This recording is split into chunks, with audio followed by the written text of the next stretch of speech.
1 p.m. daily simply wasn't pulling in enough revenue. CEO Alan Questrom. The 45-second sale drew very strong customer response, but regrettably, only a handful of shoppers actually got to capitalize on our fantastic prices due to the horrific injuries they sustained during their stampede to the cashier. Questrom added that plans are in the works to create a longer 2-minute sale intended to give frantic shoppers at least a fighting chance to enjoy incredible store-wide savings. Doyle Redland for the Onion Radio News, online at theonion.com. This is the Onion News Network. And now, live from the studios of Freedom's Phoenix, Ernest Hancock. Believe me when I say we have a difficult time ahead of us. But if we are to be prepared for it, we must first shed our fear of it. I stand here without fear because I remember that I am here not because of the path that lies before me, but because of the path that lies behind me. I remember that for 100 years we have fought these machines. And after a century of war, I remember that which matters most. We are still here!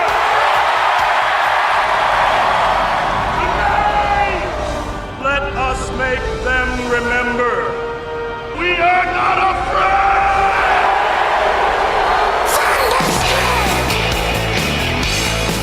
Thunderstruck! Yeah.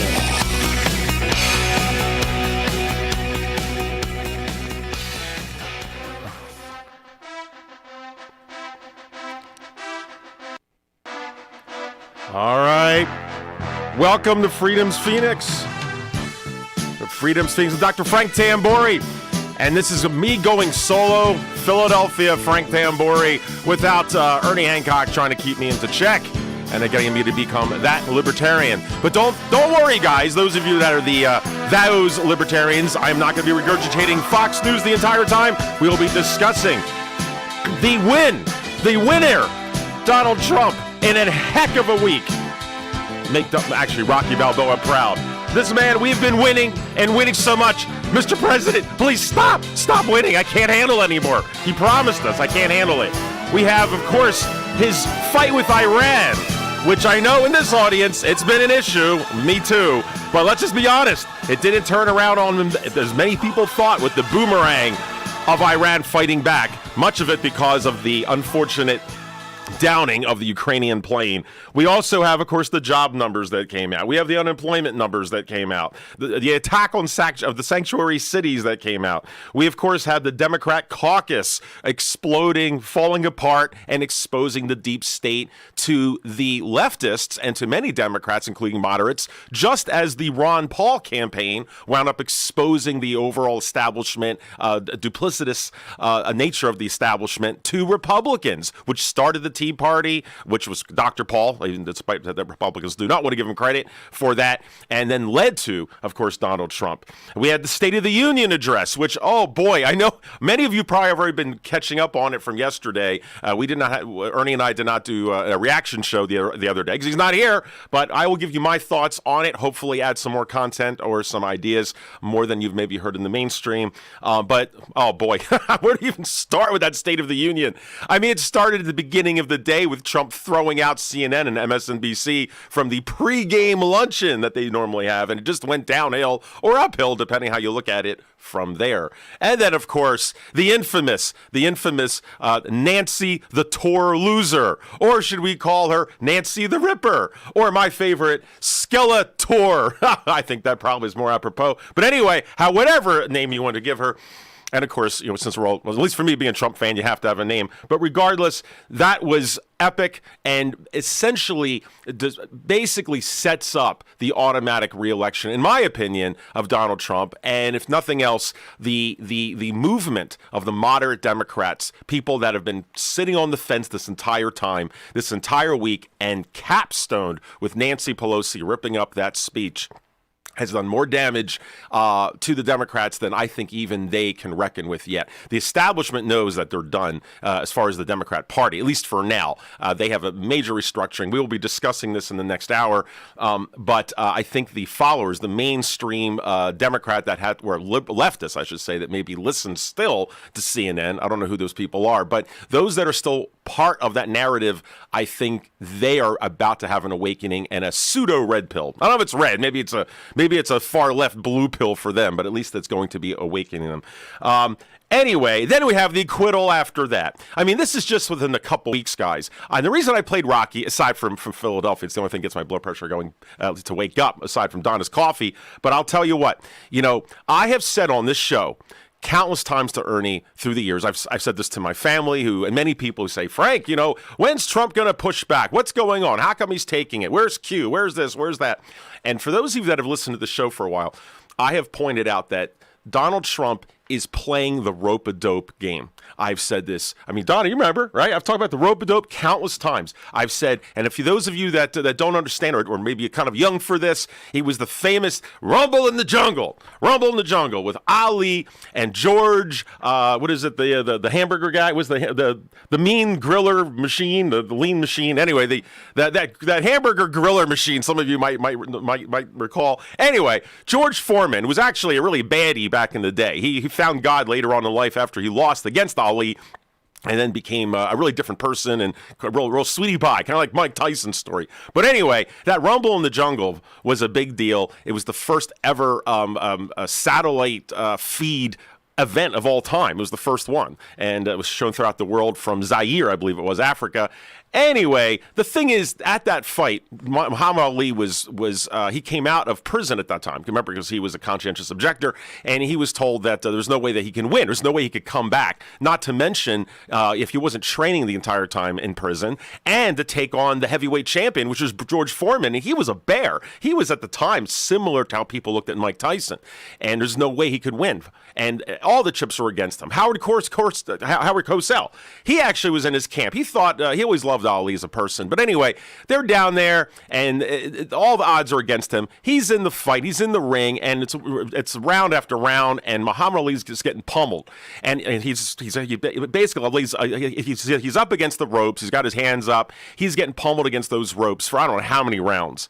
And people are thinking, my gosh, this guy's done. And then Ali realized it was all planned. He wore him out. He also psyched him out by turning the African population against him, by just winning them over with his charisma and charm. It's exactly what Ali did. So he basically nailed George Foreman in the mental game, and then he wore him out in the physical game, even though he had all the power, and Ali was definitely the underdog, and wore him out. And by, I don't know, whatever round it was, he said, okay, you done now? Is that all you got? My turn. Bam, bam, bam, bam, bam. And that was pretty much what we saw. We've been seeing the last couple of weeks, and that is certainly what we saw at the State of the Union address. To me, I am watching that here. As I was here at Freedom's Phoenix with the whole family and all the friends here at Freedom's Phoenix, and those of you guys that were here, thank you. We had definitely a really nice night. But that was the equivalent of the little punching bag, from the Rocky montages. And it goes, bam, bam, bam. That's what he was doing. He was slapping them Democrats around, slapping around the establishment. He was doing, it was astounding. And for those of you that missed Ronald Reagan in his prime, this is the closest to a Ronald Reagan-esque speech, Trump style, for the modern age. And he used many tactics that he had learned the last State of the Union address, where, whether it was designed or not, last State of the Union, he said a few things that put the left establishment on the ropes, right? He would say something very obvious, for instance, about black unemployment being the lowest. This is from from last year. And he said that on purpose because how can you not stand for that? How can you not clap for that? Black unemployment from a bunch of Democrats who pride themselves on being diversity, which, by the way, the Republican primary diversity poll, actually, they were more diverse than the Democrats. Just saying, for those of you that are keeping score, the Republican primary in 2016 was more diverse than any Democrat field, except for the last one, which they have now. Or, of course, now it's also white, but that's another story. I digress. But that is pretty much what he did. He would say a couple things last year that were obvious that all Americans should basically group around. and force them to show their disdain. Well, he took those highlights that he saw, how he was outed them, and so much damage was done to them last year, and he just supersized the guys. He did the entire, almost half the speech was that. Half the speech was throwing them on the defensive with this rope-a-dope, just slapping them around, and the other half was pulling from the spirit of Ronald Reagan. What I mean by that is, when he calls to the not peanut gallery, but I guess the gallery up the top. I used to always call it the peanut gallery. But, you know, when where the first lady sits and the family and all the different guests. And those guests, you know, they're a little cheesy, but they're meant to be sentimental and pull the heartstrings. That was begun by Ronald Reagan. Anyway, we would come back. We have much to go over. The coronavirus, we're going to talk about modernism, and in the last hour, or in the after show, prostate cancer as a doctor, a little something special for some of you guys out there. So stay tuned, and we will talk more. Trump Report, Trump. From the second letter of Captain Mark. Any pirate knows that commerce is communication. Markets condense oceans of information into a single price. Innovations in communication are circumventing the scrutiny of the crown. This signals a change in the coin of the realm. The crown uses digital currency to surveil, censor, seize, and destroy wealth at will, so pirate currency must protect us from this weaponized money. We need to move funds further, faster, cheaper, and without third-party observation, basing decisions on an accelerating flow of information. So pirates require nearly instantaneous transactions with no arbitrary limits on volume or artificial influences on fees. Most importantly, a pirate currency must preclude centralization. Otherwise, it will become another link in our chain to the crown. A superior currency will result in the obsolescence of the coin of the realm and the extinction of the crown itself. Trade above the grid. Join us at pirateswithoutborders.com. So the protection of life, liberty, and property is what the Free State Project is all about. But it's an effort to move 20,000 people who understand. It's about demonstrating to the entire country that, yeah, we can have a free market, a truly free market. Making it just a freer, great place to live. It's the world's largest voluntarist libertarian community, and it's only getting bigger. That's amazing, to be able to move to a place where other people passionately believe in being free and independent. What the Free State Project is managing to do, though, is to put their money where their mouth is. It's physically getting up across the country and saying, let's go someplace and let's demonstrate the power of these ideas. There's a lot of kind of philosophy that surrounds liberty. There's a lot of thinking about it and talking about it. But here in New Hampshire, people are doing it. 101 Reasons Liberty Lives in New Hampshire, a documentary by Free State Project Early Movers. Watch it free at 101reasonsfilm.com. 101reasonsfilm.com. What do you shop for that you could otherwise buy at Amazon? Pretty much everything, right? Amazon has competitive pricing and they deliver, and that's a big plus. If you could plan ahead in your shopping, would you be interested in saving up to 33%? There's a catch. You have to do your shopping in Bitcoin. But imagine those savings. It's like a huge raise. All you have to do is go to saveitpurse.com. We've saved thousands, and you can too. Plan ahead and save. Saveitpurse.com. Did you know you can listen to LRN.FM via our free-to-air satellite channels? We have channels over nearly all of North America and much of Africa. All you need is an affordable receiver and a dish as small as 30 inches. There are no monthly fees. Learn more at sat.lrn.fm. Plus, if you are a broadcaster or want to be one, this is a good delivery method for our content. See our coverage maps and get details at sat.lrn.fm. That's sat.lrn.fm. sat.lrn.fm. Because we are smothering in spam, please do not reply to all when you can instead reply.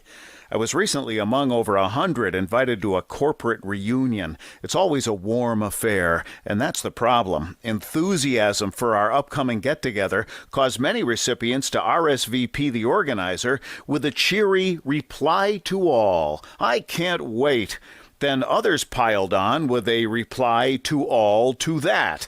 Then the "I'm out of my office now" autoresponders joined in. So I replied to all, asking that we all reply only to the organizer. Hey, at least I tried.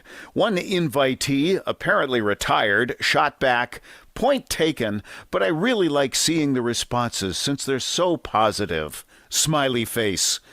This better be an open bar. From survivalspeech.com, I'm Holland Cook. Help get LRN.FM into more ears. Visit promote.lrn.fm for a free bumper sticker, flyers, banners, graphics, and more. Promote.lrn.fm. Roads? It's the Ernest Hancock Show. Where we're going, there aren't any roads.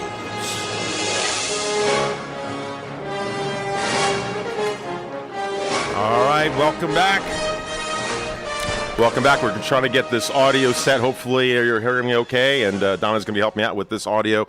And if you guys are listening live and I'm too loud or too soft, let me know. I'm sitting at the big phone here, the big microphone here with Ernest Hancock, and Dr. Tambori sitting in for him. But sometimes I've learned that Ernie speaks actually, believe it or not, a little bit louder than me at times. I'm not sure who's louder. Depends who's arguing. But I think we're doing good there. Hopefully, I'm not blowing out your ears at this point. So I wanted to finish up with from the last segment about this next 3 hours. We're going to talk more about, obviously, what's going on in the world. I don't even know where to start, which we have a nice plan for you. We're going to start with, obviously, Donald Trump and some other issues. In hour two, I want to talk about the coronavirus I mentioned last time. There was some new information coming out about the transmission and the true concern of this virus. Those of you who have listened to the show with myself, I have never been an alarmist for any of these outbreaks. SARS, and that was back in 2003 or 4. It's been a while. But there's been some other outbreaks, and they always talk about, oh my God, you need to jump on this and get vaccinated and on, which I know is a hot topic, obviously, with Freedom's Phoenix Now and the Ernie and Donna road tour on vaccines, which will be going on over the next year. But anyway, I wanted to talk about this coronavirus because there are some major differences with this. The transmission rate is much more concerning than I think people know. And some research is going out there that the way the government is looking at the transmission and the let's just say the spread factor is much worse than they're giving account for because of the incubation time that I talked about last week that was so concerning for me, that was different over most flus. So, and furthermore, being that this is based in China right now and can affect the whole world, if other countries go through quarantine, the question is going to be, can this be Peter Schiff's pin? As he's often said, we have an economy that's a big balloon. It's overextended, looking for a pin to pop. All right, to pop it. And wherever this will come from, we don't know. It's usually always where you least expect it. That's always. Matter of fact, Merlin from my favorite movie of all time, Excalibur, always says that. Always where you least expect. And it's possible that this could be, if it affects countries and their economies to even produce if they're on quarantine. And of course, the dollar trading back and forth. So we'll talk about that in the second hour a bit, but more so the medical perspective. I'll also review the anti-plague formula again, which is something we went over last time, and some other concerns. Myself being a doctor, at least I play one at times when I'm not on the radio, and I'll give you my 2 cents there. And then in the third hour, I want to talk about modernism. And it's a talk I've given to many of the discussion groups out here, the economic discussion group of the Arizona Breakfast Club with Terry. Hey, Terry, good morning. And so I want to give you kind of a summary of that. I'm going to give you a little kind of a commercial for it first. In essence, this modernism talk deals with how we got to where we are now. What is this fight that we're all dealing with? And no, it's not Donald Trump versus Nancy Pelosi. As fun as that is. Oh, my God, is that fun? But this is a much larger issue that we've explored on the show. The real fight that's going on in the world is the fight between nationalism, populism together, nationalism, populism, and globalism. We've all had our own individual fights in our own countries as the globalists have sort of collected, like the collector from Marvel Comics. The collector goes around collecting countries, collecting governments. And in order to collect them, they've each had to become homogenized or standardized in a way that the globalists could then start to take them. After all, you can't have one country that has guns and another country that doesn't have guns. I mean, that is like a Second Amendment. movement. So what do you have to do? You have to normalize and homogenize them. So, if most countries don't have guns, of course, most governments don't like the people that have guns, but you have to make sure you reduce the gun rights of countries that have them. So that way that's, the countries are more equal. And we can do this with all sorts of applications, whether it's economic, cultural. Why do you think they want all the borders to be eradicated? So there are no cultures or differences to separate one country from another, and therefore it's easier to assimilate. So that is what the globalist agenda has been for a long time. In our country, it's been Democrat versus Republican or liberal versus conservative, with all due respect to really libertarianism, which started this country, and I think this country is probably going to go back to a form of it, and I see that myself. But in essence, we've looked at it as the left versus the right, liberals versus conservatives, and that's been our fight.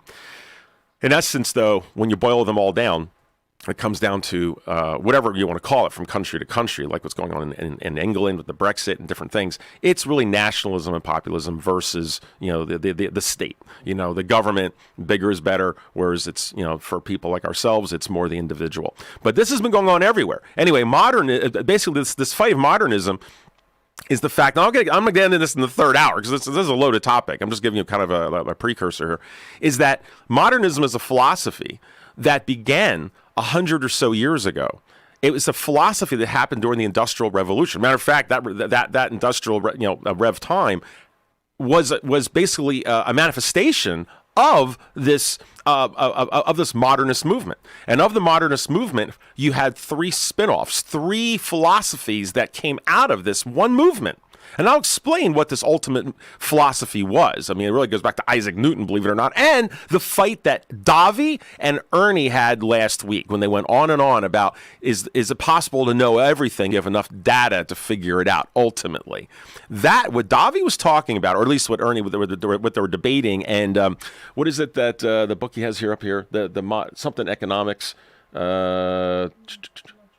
yeah, it was. Anyway, there was something. There was a cute little term on economics, but anyway, it was on that concept that if you know enough things, you can figure things out. That is a modernist approach. That everything's understandable if you get enough data and enough control over the data. And how do you get control over the data and the people? Government. But the idea is that's where the modernist viewpoint came. That we can control medicine, we can control science, we can control the environment, we can control people, we can control the economy.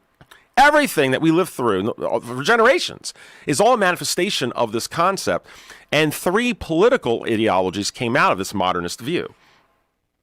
And three. One was fascism. The other was communism. And the third is liberal democracy. And I think I don't need to explain most of you about a little bit about history. And that is the first one that started was fascism. That was easy to figure out. That was a one-size-fits-all cultural view. And of course, that went down in flames because they distorted that concept. The next was communism, which is a one-size-fits-all economic philosophy. Okay, you make everyone equal and you control the economy that way, and that collapsed, of course. About 30, 40 years later.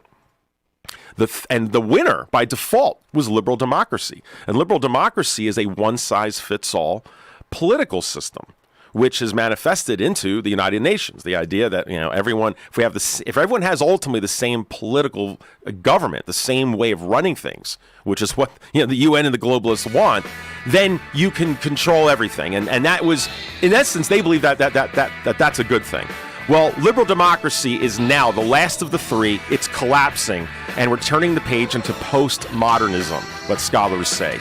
That is what this fight is at a much, much larger scale than Donald Trump. We'll return and explore Mitt Romney. Well, my favorite topic. Oh, that'll get my blood pressure and yours after the break.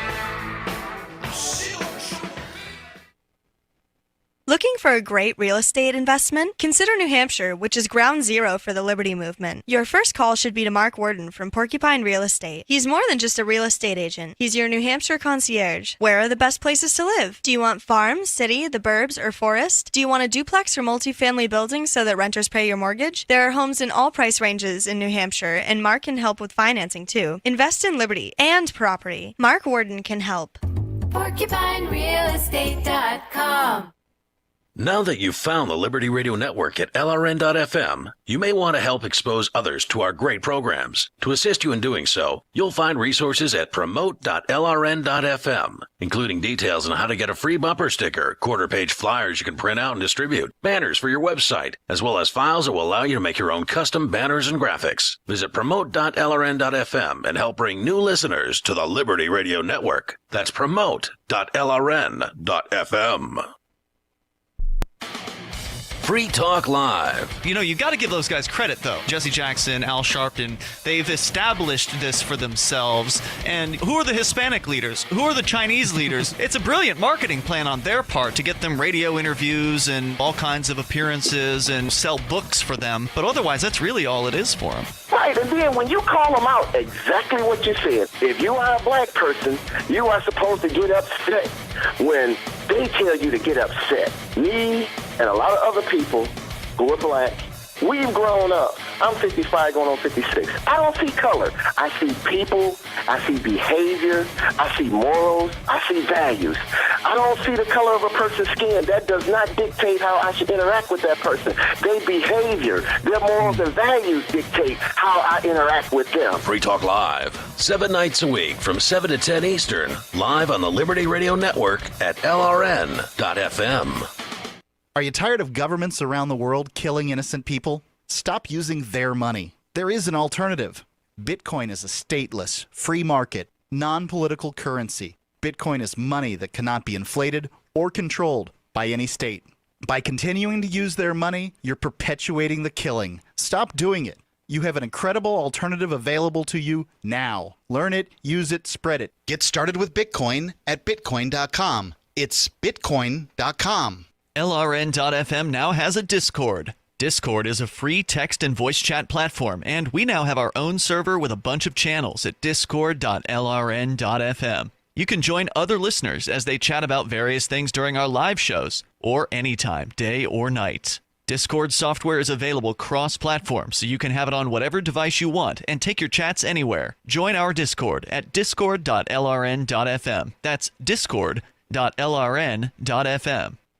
The political world is a maddening cesspool of corruption and lies. Nobody tells the truth. Nobody keeps campaign promises. Nobody obeys the Constitution. Nobody puts the people first. How can we ever escape this web of tyranny? Vote for nobody. Hi, my name is Nobody. I'm running for governor of New Hampshire because nobody knows how to live your life better than you do, and nobody deserves that kind of power. I want to put you back in control of your money, your lifestyle, your work, your body, and your life. Nobody should rule you but you. New Hampshire convicts many people of so-called crimes that should never have been prosecuted. If elected, I will pardon every victimless crime in New Hampshire history. This includes drug, gambling, prostitution, gun, and driving offenses. Nobody should have a criminal record when they have not harmed anybody. Wouldn't it be nice to have nobody telling you what to do?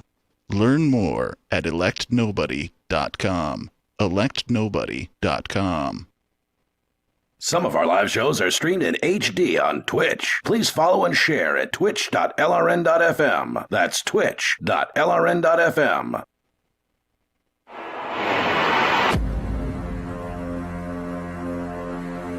It's time for Declare Your Independence with Ernest Hancock.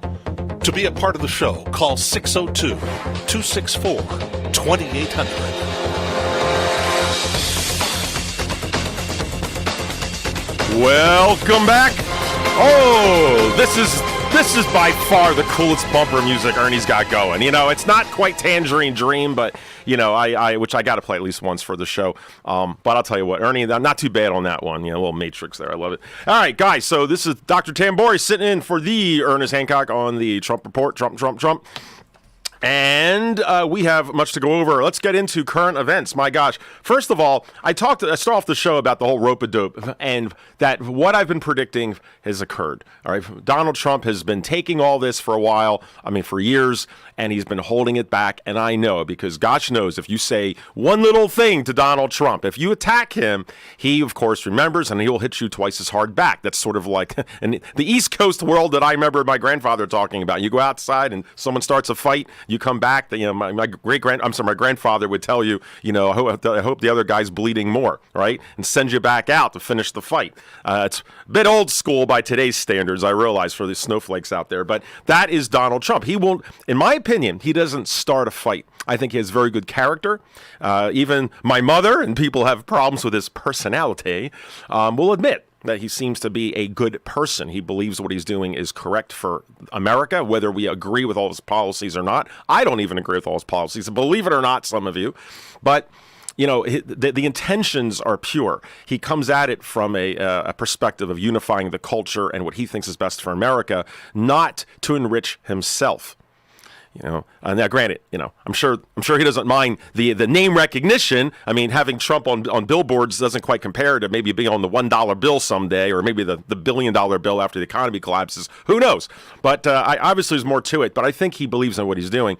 But anyway, this rope-a-dope, he's doing what I knew he would do, because there's no way he's going to take an insult, not just an insult, but insult against his family, his daughter, and being called essentially a traitor to the nation. And that's on top of the fact of never acknowledging him as president. I mean, he never had his day. It's like he didn't even have. I'm jumping off topic for a second. The one thing he never even had, and I think it's like people who watch the new Star Wars movies. If all they had was Luke Skywalker have one big lightsaber fight, so many fans that hate Star Wars would at least give Disney a break. Just you got Luke Skywalker, just have one fight, and they couldn't do that. And this is the thing with Donald Trump. All he wanted was basically at least one day. It's like you have your wedding day. It's like, if you're a bride, you just want your day. It's your prom. Just give me my one day. Okay, we can fight later. They couldn't give him the inauguration. All right, for Donald Trump. If those of you, of course, I was there live at the inauguration. For those of you watching, the media just kept heckling him during his one day. And the one that stuck in his craw, and this is an important point, because I think people don't realize how significant this was when not only did they have the rioters and the Antifa that was there, causing riot. And I was there. I was watching them. I mean, the tension was so high being there. And the people who were supporting the president by being there, it wasn't a celebration like it has probably been for other presidents. It felt almost like a duty, almost as if we were standing court to just make sure that history progresses this way. It was an odd feeling being there, the tension, the riots. Then the next day was the Women's March, which is really just a fake excuse to protest Donald Trump and their screaming. But I marched in there with all of my Trump swag, full, along with a fellow doctor that came with me. We're dressed head to toe in Trump hats and scarves and everything, and we walked in the Women's March on principle. Oh boy, a lot of people were taking pictures of us. But all of this, Donald Trump couldn't have his day. And most important is that the media kept pointing out that, well, all right, he might be president, but he's not legitimate. And just look how few people showed up compared to Obama. They kept pointing that out, that he had a smaller crowd. It's like your phallic is a little smaller than someone else, right? It's like the little small hands comment. And coming from a guy from the Queens, New York, and old school, that I think was more significant than the media and most people recognize. Knowing Trump the way I think I do, and I think I get him. That's why I predicted how this was going to turn out a long time ago, along with the American people. But I think that moment said more, and he came back saying, "Oh no, my crowd's bigger. Stick it," which of course was not true. But as the sales guy he says, yeah, it is. Oh yeah, you're telling me mine's small? Well, no. Yours is smaller. I mean, that's pretty much what it was. And they took that as his first day in office as a lie, and they ran with it, and they just magnified it. And that one stupid thing that many of you maybe already forget was I think really the impetus for what we have. Donald Trump, I believe, was willing to let bygones be bygones, and I've heard commentators and people close to him say he really thought that after he won, of course the media wasn't going to would not be in love with him, but he just felt that they would be at least somewhat fair as they have to other Republicans. He really, I think, believed that, and the pushback from the media, not just from the deep state, which kind of the same thing, but I think really overthrew him, overwhelmed him, and surprised him, honestly. And that started the fight that we still have. I mean, it's turned into everything. But anyway, I want to mention about with with Mitt Romney, which we have to bring that up because there was the acquittal that happened yesterday, and I'll talk about it now, maybe into the next break. Mitt Romney. What do we say? He's proving the establishment. He's proving the very reason that Donald Trump was put in office. About draining the swamp. And he is kind of one of the last figures of it. I mean, John McCain passed, of course. You've got other, what do we have? Jeff Flake here of Arizona stepping down. It's amazing that all these conscientious Republicans, except for Mitt, I give them credit for this, they also began to jump ship because when the going got tough and they were in the minority in their own party for once, join the club when you're part of the Freedom Caucus. They couldn't handle it and they took off. Well, Mitt Romney came back. Now, why? And now he has the vote. The acquittal went through yesterday. It was along party lines except for one person, Mitt Romney. Well, there's a joke about Mitt Romney. I don't know if you ever heard this, Donna. 3 men walk into a bar, a Democrat, a moderate, and a Republican. And the bartender says, "Hi, Mitt." Basically showing that he tried to be everything to everyone, a standard establishment politician like Bill Clinton. Just lick your finger, put it in the air, and see whatever popular rules and laws and concepts are out there and that are poll tested, and that's pretty much the direction. That's what Mitt Romney tried to do, but he did it without a sole principle underneath it. Donald Trump's trying to appeal to many people as well. The difference is he has a principle underneath. I know Ernie and I go around and around on this. He thinks there's no principle. But Donald Trump's principle is unifying around a culture. Okay, it may not be economic principle or some other principle of freedom per se, but to him it's a cultural principle to get back to the roots, and that's a little more loaded topic. But for Mitt Romney, he in his mind that position of president was meant for him. He felt it was his destiny. It's sort of like JFK, being part of the family. Remember, Mitt Romney's father was Mitt Romney's father? Was a senator. I think he was a senator or governor. I think it was a senator. So Mitt comes from a political background, and then and of course he's in politics and he's bequeathed between money and power, and he sees it around him. He's being groomed to be president. Then he becomes governor, right? And he does okay as governor. Of course, he implements Obamacare 1.0 or Obamacare Light, Medicare, and he sells out whatever seems to be popular to move his way up. He was always in the drag behind John McCain and sucking up to John McCain. And after John McCain, lost, remember Mitt Romney ran against him. He got his media exposure during that campaign, and then he was the next one in line, as Republicans like, in 2012. And he went down in flames. And for those of us in the Ron Paul campaign, we were in that fight. He did everything to stop the Ron Paul movement because we had principle and the momentum, and he did not. But he has nothing. And now he's been thrown to the dustbin of history, right? Especially with Donald Trump calling him a choke artist. So now what you have here, he comes back into the Senate and wants to be the lone voice. He knows the absolute hate he will get. He has been expelled, basically cast out from the Republicans. We're going to play Laura Ingraham when we come back to give you an example of what's happened. But he's willing to take that, a blemish, and the hate to at least not be forgotten as he would be otherwise. Talk about desperation for one's ego. Crimes of the Crown by Captain Mark. The Crown casts the world in shadow and claims to be our guiding light. Cowards clamor for security from boogeymen and ghost stories. While I say these hobgoblins are imaginary. I say those they propped up as our liberators are now subsisting on our bondage. I say there is freedom in the black, and that's exactly where we intend to go. The Crown banishes its own officers for exposing its crimes and tortures dissidents to the brink of madness. It dominates the globe and swallows the wealth of generations, leaving only blood and excrement. The Crown calls it piracy to explore frontiers beyond its grasp. So the time has come for us to define the conduct among pirates. I say the Crown has trampled our necks long enough. Need decentralized solutions to centralized problems? Looking for a community of like-minded scoundrels? Or just want some swag to let the Crown know what you think of it? Join the conversation at pirateswithoutborders.com. We won't be hard to find.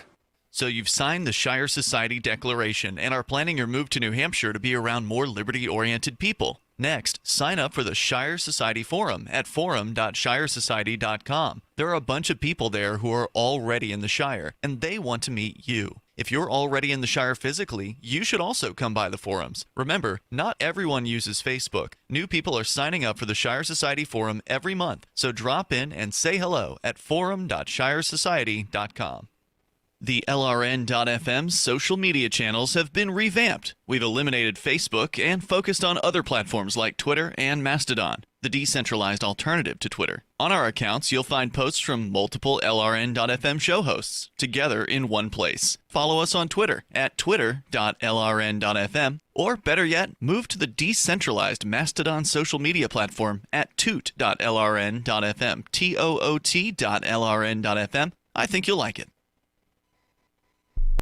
The new 4th edition of Healing Our World, The Compassion of Libertarianism, will take your understanding of liberty to a deeper level and has over 1,300 updated references, new cartoons, and a foreword by Dr. Ron Paul. With discounts for multiple book purchases, the 4th edition of Healing Our World is a great gift for the liberals, pragmatists, environmentalists, and Christians in your life who think libertarianism is cold-hearted. Get yours today at healing.freetalklive.com and use promo code FTL for a $5 discount. There are lots of ways to listen to Free Talk Live. Our podcast has been around since podcasts began, and now the FTL feed is loaded with content besides our full show archives. Did you know that we make it easy for you to customize your podcast subscriptions? We have different feeds, one that includes only our full shows, one with just the Daily Digest, and our main feed that includes everything. You decide what you listen to. It's quick and easy to customize your feeds at feeds.freetalklive.com. That's feeds.freetalklive.com. Is spreading the message of liberty, cryptocurrency, and peace around the globe worth $2 per month to you? As you may already know, in addition to our internet feed, LRN.FM broadcasts on free-to-air satellite across North and Central America, as well as Sub-Saharan Africa. And we've been available on satellite for free 24/7 since 2010. The LRN.FM free-to-air satellite signal is reaching some of the most oppressive regimes in the world, and there's no doubt our ideas are making an impact. You can learn more about the channel's impact by watching the 3-minute video at fund.lrn.fm. If you'd like to help free minds globally with our ideas of liberty, cryptocurrency, and peace, you can donate as little as $2 per month via fund.lrn.fm. You can help us continue and expand our satellite broadcast to multiple continents. Visit fund.lrn.fm today, and thank you for your help. Don't forget to share the link on social media. That's fund.lrn.fm. Love what we do? Please help support our international satellite channels at patreon.lrn.fm. That's patreon.lrn.fm.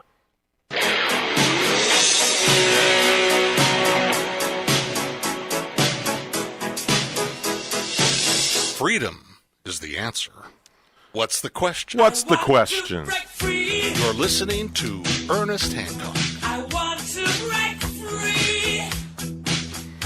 Oh, I love that quote. Welcome back, Freedom's Phoenix. Freedom's Phoenix, Dr. Frank Tambori. All right, what I want to do is I want to finish up with this Mitt issue because I can't stomach him much myself. But this is not about Mitt as much. This is Mitt's own personal ego game, and he's going to go down into history. And keep in mind, there's only, as the Dems always would love to bring up, Trump's the only other third person ever impeached, blah, blah, blah. It's a stain. Oh, my gosh. It's like the whole world, all of history will remember this day. And you know what Mitt Romney just did? He linked his one name to it because forever it will be he's the first Republican or first, actually, I think, senator to ever vote to basically throw out of office a member of their own party. That supposedly never happened. And throughout history, it will always be the fact that the acquittal was not just partisan, it was bipartisan. Because one Republican broke ranks, and therefore, is it a profile in courage? At least that's what he hopes he'll be remembered for. But at least, even if he's hated, even if he's hated, Mitt Romney has taken a page from Donald Trump, which is that even bad news about you is still good news, right? Just bad marketing, bad press is still good press. I mean, I guess he has nothing left to lose. I mean, his whole life has been, Mitt Romney, the guy, it reminds me of an underwear model for Fruit of the Loom when it was, those 50-year-old good-looking guys, the chiseled. The guy, it reminds me of a chiropractor, like the stereotypical good-looking chiropractors all look like, these jock guys. It's amazing. Anyway, he's got the chiseled chin like Mr. Fantastic from the comics. Anyway, enough of the Mitt comments. But that is where this guy is. His whole world has been creating this image of vanilla and trying to ram that through and sell out principles of the country, not understanding the culture. And now will forever be known as the one person that stood up in his mind.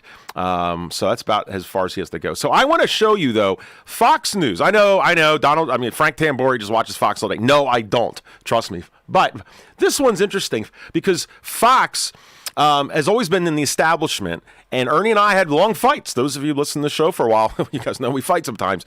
And he couldn't believe that Fox News was going against the establishment. And I said, Ernie, I'm watching this happen. And one by one, some of the hosts realized where maybe their ratings were or the bread is buttered. You might just say it's just for ratings. Maybe there's something else deeper going on.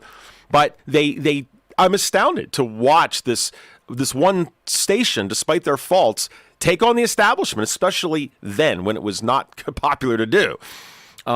So now with Mitt Romney doing what he's done, I have never seen Fox, especially in this case, Laura Ingraham, who does her own show on there. I've never seen her this angry and animated with Mitt Romney, and how Mitt Romney is the last face of the establishment. It was John McCain. John McCain was the face of the Republican establishment, and Hillary Clinton, or maybe you could argue Bill Clinton / maybe Obama, but I think Hillary Clinton was the face of the establishment. Lifelong politicians that will not leave, and part of that swamp.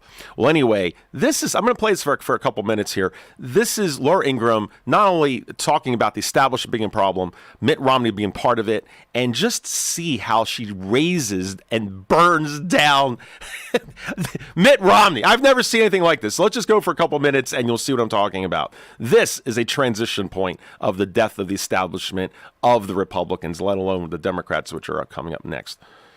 All right, let's see. Think about it. Mitt Romney is the establishment. They were wrong on China. They were wrong on Iraq.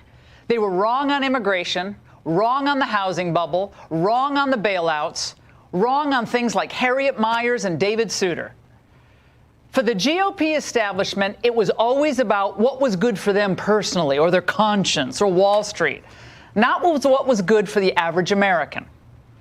For a few brief shining moments in 2008 and 2012, some of us thought that Romney had a solid core. Boy, did he fool us. Yeah, he was a Massachusetts liberal in 1994 when he ran against Ted Kennedy for the Senate. Then he moved a bit to the right when he ran for governor. Then he claimed he was a full-blown conservative when he first ran for president in 2008. And now, like all the other bitter never-Trumpers, he'd rather see the entire American economy go down the drain than give Trump a victory. First, I do want to salute Mitt Romney. The verdict of history is going to be on Mitt Romney's side. He seemed to be reaching for the ghost of John McCain. He's changed his place in history. That was a real act of courage. Mitt Romney, give me hope for the future. Yeah, hope. Mitt, you made your stand. Now you should resign. You committed a fraud on the people of Utah, on the Republican Party, on the Constitution, and have thoroughly embarrassed yourself. Boehner retired. Ryan left Washington. Cantor was bounced out of office. They just weren't in sync with the priorities of most American Republican voters. And neither are you. Utah does not need someone who doesn't get his phone calls returned. They need an actual functioning senator, and Mike Lee can't do everything. That's the other senator Folks are from supposed Utah. to enter politics to advance policies that improve the lives of everyday Americans. That's what Trump did. And his policies are working. But Romney apparently went into politics because of his dad or because he wanted everyone to think he was a good person. He never actually wins arguments or persuades anyone of anything. And at the end of the day, one man was trying to impress the elites in Washington today, and the guy in the Oval Office was not. All along, he was just trying to make America greater, and he has. Romney, I hope, enjoys his brief moment in the sun while he's lauded by the very people who spent the last 20 years attacking him. Because in a few weeks, the phone will stop ringing. He'll be lucky to get booked on Chris Cuomo's show. We won't ever forget. Utah should never forget. And if I have to move there to run against him in 4.5 years, I will. All right, that's kind of enough. I know it's like so much Fox News some of you guys can handle, so I get that. But I just wanted to point that out. Keep in mind, this is the same station, right, that was in bed with Mitt. This is the same station that would not give any airtime to Ron Paul or to any anti-establishment candidates. And I'm sure most of you remember, those of you that have memories, okay, it was Mitt. Right? It was Bill O'Reilly, the establishment, and that it is profound how this has changed. And you can't come back from this as far as establishment or anti. I mean, look, it's a damn media. If they want to turn on a dime, they will. I mean, clearly, I don't trust any of them per se. But this is, I mean, they've taken a stand with Fox News across the board. Now, we might, I know the argument, they have Donna Brazile, and they have done other things that have angered diehard conservatives and many Trump people. I'm not angry about it because I'm not drinking the Kool-Aid that much, despite what you think, Ernie, if you're listening. But it is something I think they're trying to navigate Fox News into a more moderate position, because the future of this country, I believe, ultimately, after Trump finishes his cleanup act in round 2, which will be after November of this year, after another 4 years, we are going to need a time for this country to heal. And that sounds like some kind of cliche. It really does. But I predict, and I'm going to say it here on the air, if I've said it earlier, I think the next president will probably be a female. I think, although some people think it could be Ivanka, that Ivanka might be running in the Trump dynasty that Ernie has been predicting. I don't know. I have a hard time thinking the Trump kids would be next for a host of reasons. But, I mean, I wouldn't be opposed to it if they actually have principle and can speak on their own and not just in the coattails of their father. But I think that the next president, if I had to make a choice right now, would be Tulsi Gabbard. I could see her easily in 2024 because she is where I think this country is going to gravitate towards, is the moderates. The moderates are what created the modern problem, no pun intended here, some of this, of where we are now. The moderate Democrats, moderate Republicans, those, and mainly moderate Democrats, but it's through their apathy of not staying engaged in politics, by just worrying about other things and soccer practice for their kids and sports and whatever BS that people are involved with, that the moderates did not really watch or question their own media. They just assumed everything and that they heard was true. And anyone that thought about it or was into politics, that was their hobby. You're just into this stuff. Some people like football. You just like politics. No, I have plenty of hobbies. But politics is something that, or at least government and being aware of what's happening, is for everybody. The moderates didn't do that, and that left the door open for the so-called extreme sides, or in this case, the leftists, to take over the Democrat Party. There's some on the right as well, but that group on the left has now created, they are the monster now that's coming back, and the dog that's biting the owner on the moderate Democrats, including the establishment Democrats. That's what we're finding. So the moderates are what this next fight will be about, and I think a moderate like Tulsi Gabbard, who does not wear being a female on her sleeve, is a perfect candidate. Without drama, this country does not need any more drama after Trump clearing the swamp, and we can regroup, at least for most of America. We libertarians, we're still carrying on that fight of freedom. What's the question? Freedom's the answer. I understand that, but this country, I think, is positive, and we're going to see some real benefits 2024. Hi, I'm Derek J. To me, an activist's calling is to actively work to advance a cause.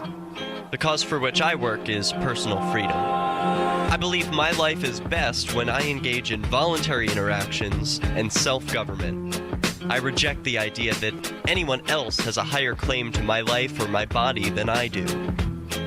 I see people who call themselves the government as a threat to my personal freedom. I realize you may feel differently, but my relationship with the people who call themselves the government is completely involuntary. If Starbucks used some of its money to drop bombs, I wouldn't shop there. So why would I support the American empire? The Empire does not require my consent. Derek J's Victimless Crime Spree. Watch it for free and order the Director's Cut DVD at victimlesscrimespree.com. That's victimlesscrimespree.com. You're already listening to LRN.FM, whether via our 24/7 satellite feed, online streaming audio, or our video feeds. LRN.FM's content is available in multiple ways, but what if all you have is your phone and no data connection? You can call our listen line at 641-793-8869. That's a long-distance number, so you may incur charges. If not, listen as long as you want. 641-793-8869. Cell 411 is a free app for Android and iOS that replaces government-controlled 911. Cell 411 allows you to preset a group of friends or private organizations to show up at any emergency. Cell 411 is a nightmare for the state because it proves their so-called services aren't needed. Cell 411 has had thousands of installs, and of course it's covered by the BIPCOT no government license. Cell 411 because your friends won't shoot you when you're in trouble. Without the government, who would build the emergency services? You and Cell 411. Get it today at getcell411.com. Declare your independence with Ernest Hancock continues after the news, live on the Liberty Radio Network at LRN.FM. This is the Liberty Beat, your daily source for liberty news and activist updates. Produced in partnership with the SNLS Network and listeners like you. Online at snlsnetwork.com. I'm Mick Murrow with your latest edition of the Liberty Beat. Gold is trading at $1,557, silver at $17.61, and Bitcoin is trading around $9,674. Today's gold, silver, and Bitcoin prices are brought to you by Brave Botanicals, high-quality kratom and CBD at reasonable prices with excellent customer service. Brave Botanicals is activist-owned and mission-driven. The Liberty Beat and Brave Botanicals believe so strongly in the power of kratom, we're giving it away for free. Just go to libertybeat.news/free kratom. This is the Liberty Beat at snlsnetwork.com. In the news, nothing sells firearms like the threat of them being taken away, and the threat is evident on both a state and federal level. Activist Post reports the 2020 presidential race is already weighing on the minds of gun owners who flocked to gun stores to load up in January. The FBI reported this week that January saw a record of 2,702,702 background checks, which closely track gun sales and requests for concealed carry permits. That broke the last January record of 2,545,802 set in 2016, when Democrat Hillary Clinton, who advocated a gun ban, was starting her march to the White House, only to be foiled by NRA-endorsed Donald Trump. As the 2020 race has neared, FBI checks on the National Instant Criminal Background Check System have been surging, especially after Democrats in Virginia took control of the state legislature and began implementing gun control laws. Experts say that 2020 is set to break all records for sales and background checks, topping last year's FBI total of 28,369,750. Ever wonder where we find all the news to report right here on the Liberty Beat? Visit snls.news to get the world's most censored media published all in one place. Save yourself from the endless time spent searching for reliable alternative media. SNLS News makes it quick and easy. No ads, no clickbait, just raw headlines, 24 hours a day. Visit snls.news and get informed today without the corporate media spin. Your news now continues. An escalating campaign of U.S. drone strikes in Yemen has sparked anger from residents and tribal leaders. The drone strikes, according to the victims' relatives, not only killed suspected members of al-Qaeda in the Arabian Peninsula, but also killed and injured a number of civilians. The recent escalation comes after the commander of the U.S. Central Forces, Joseph Votel, handed the ousted former Yemeni president a list of al-Qaeda military commanders and their supporters being targeted by the United States, according to local news outlets close to Hadi. Mint-Press News reports last week a suspected CIA drone targeted a home alleged to contain an al-Qaeda leader, allegedly killing not only the leader, but some innocent civilians as well. After several postponements, U.S. President Donald Trump has finally revealed the details of his Middle East plan, dubbed Deal of the Century, in a press conference held in Washington late last month. Minpress News reports that standing triumphantly beside Trump was Israeli Prime Minister Benjamin Netanyahu. He must have surely understood that the timing of the announcement, only a few weeks before Israel's third general elections in 1 year, was tailored especially to fit the embattled Israeli leader's domestic agenda. Consisting of 80 pages, 50 pages of which are entirely dedicated to the plan's economic component, the document was a rehash of previous Israeli proposals that had been rejected by Palestinians and Arab governments for failing to meet the minimum standards of justice, equality, and human rights. Support for the Liberty Beat is brought to you by the Homestead Guru. The Homestead Guru is an educational website offering tips, tools, news, stories, and commentary on everything homesteading. Topics include green homes, gardening, animal husbandry, do-it-yourself, home remedies, alternative energy, survivalism, unschooling, and more. Those details are found online at thehomestead.guru. This is the Liberty Beat, powered by the SNLS Network at snlsnetwork.com. I'm Mick Murrow, reporting for the Liberty Beat, reminding you, spread liberty with a smile. This is the Onion Week in Review. Apparently oblivious of the dismal fiscal climate, local dog Digby is wolfing down kibble as if the United States isn't in a goddamn economic crisis. Sources say the shockingly selfish 4-year-old German Shepherd appears callously unswayed by the constant stream of gloomy market forecasts and continues gorging on brand-name pet foods, milk bones, and table scraps as if the U.S. unemployment rate hasn't been above 8% for the past 3 years. Here we are tightening our belts while this dog scarfs down bowl after bowl like the Dow Jones Industrial Average has gone through the goddamn roof or something. You think that he'd think twice since U.S. credit rating's been downgraded, but Digby doesn't give a damn. Ain't that right, Digby? You don't give a flying do you? The Onion solemnly bids farewell to the 22 crew members who perished during the production of today's Week in Review. You will be missed. For more, visit theonion.com/newsbeat. This is the Onion News Network. And now, live from the studios of Freedom's Phoenix, Ernest Hancock. Believe me when I say we have a difficult time ahead of us. But if we are to be prepared for it, we must first shed our fear of it.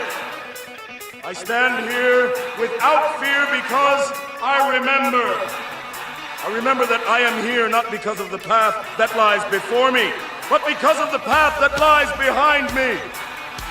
I remember that for 100 years we have fought these machines. And after a century of war, I remember that which matters most. We are still here! Today, let us make them remember. We are not afraid!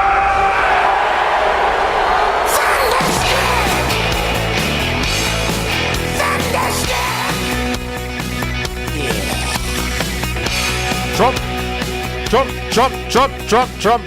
Oh, boy. You know, I got a mug here. I gave a little donation to the president's campaign here, and it says, I love waking up and remembering that Donald Trump is president. And it's even better with Donna's coffee in there, so thank you.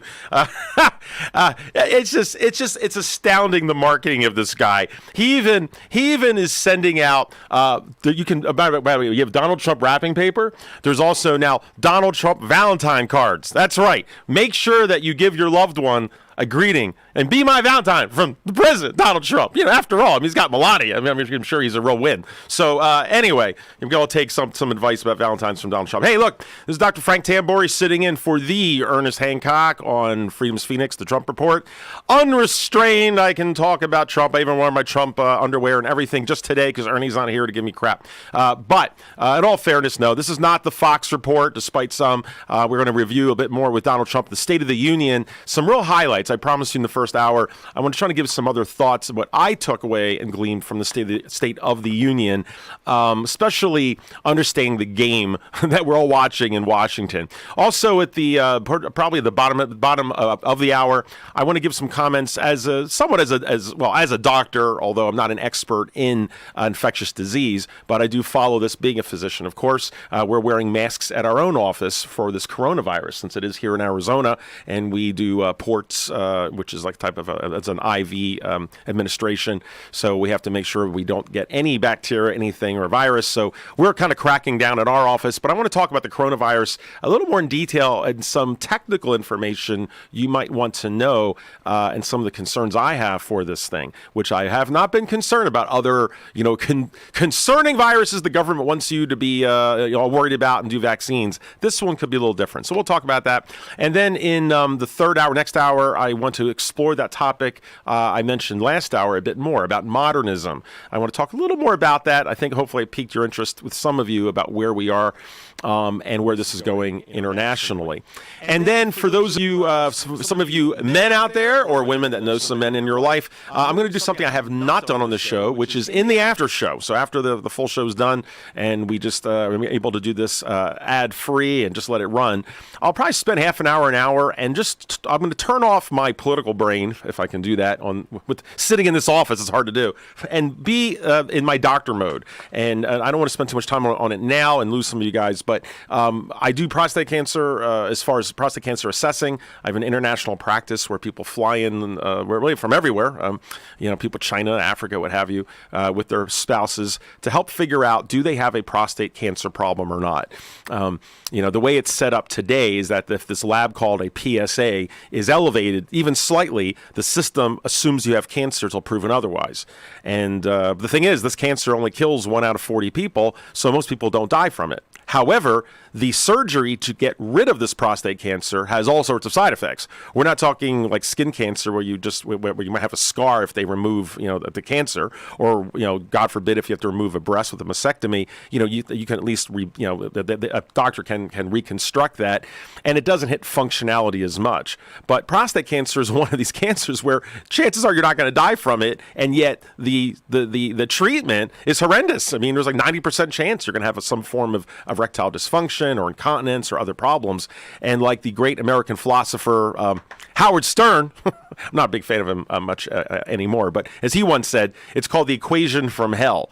How do you balance that equation out? And that's the quandary men are stuck in. And that is really what I do, is when men come in, I explain everything and help them understand where they are on the bell curve of do they have a problem or not, and how it's a function of their own understanding of themselves, quality of life versus longevity of life. Anyway, I'm going to explore that topic in the after show, so not to bore the rest of you. I want to get back to politics now, but I've never really talked about it, especially just myself with you as an audience, and you maybe learn something about prostate. It's also might be a little funny, but when you deal with conservative talk or maybe libertarian talk, it seems to be that the audience skews older men. I mean, all you have to do is look at the free market. Every time you put on KFYI here local or WWDB back in my day in Philly, all you ever hear is what? ED commercials, testosterone clinics, Prostate Plus or Superman Prostate, whatever it is.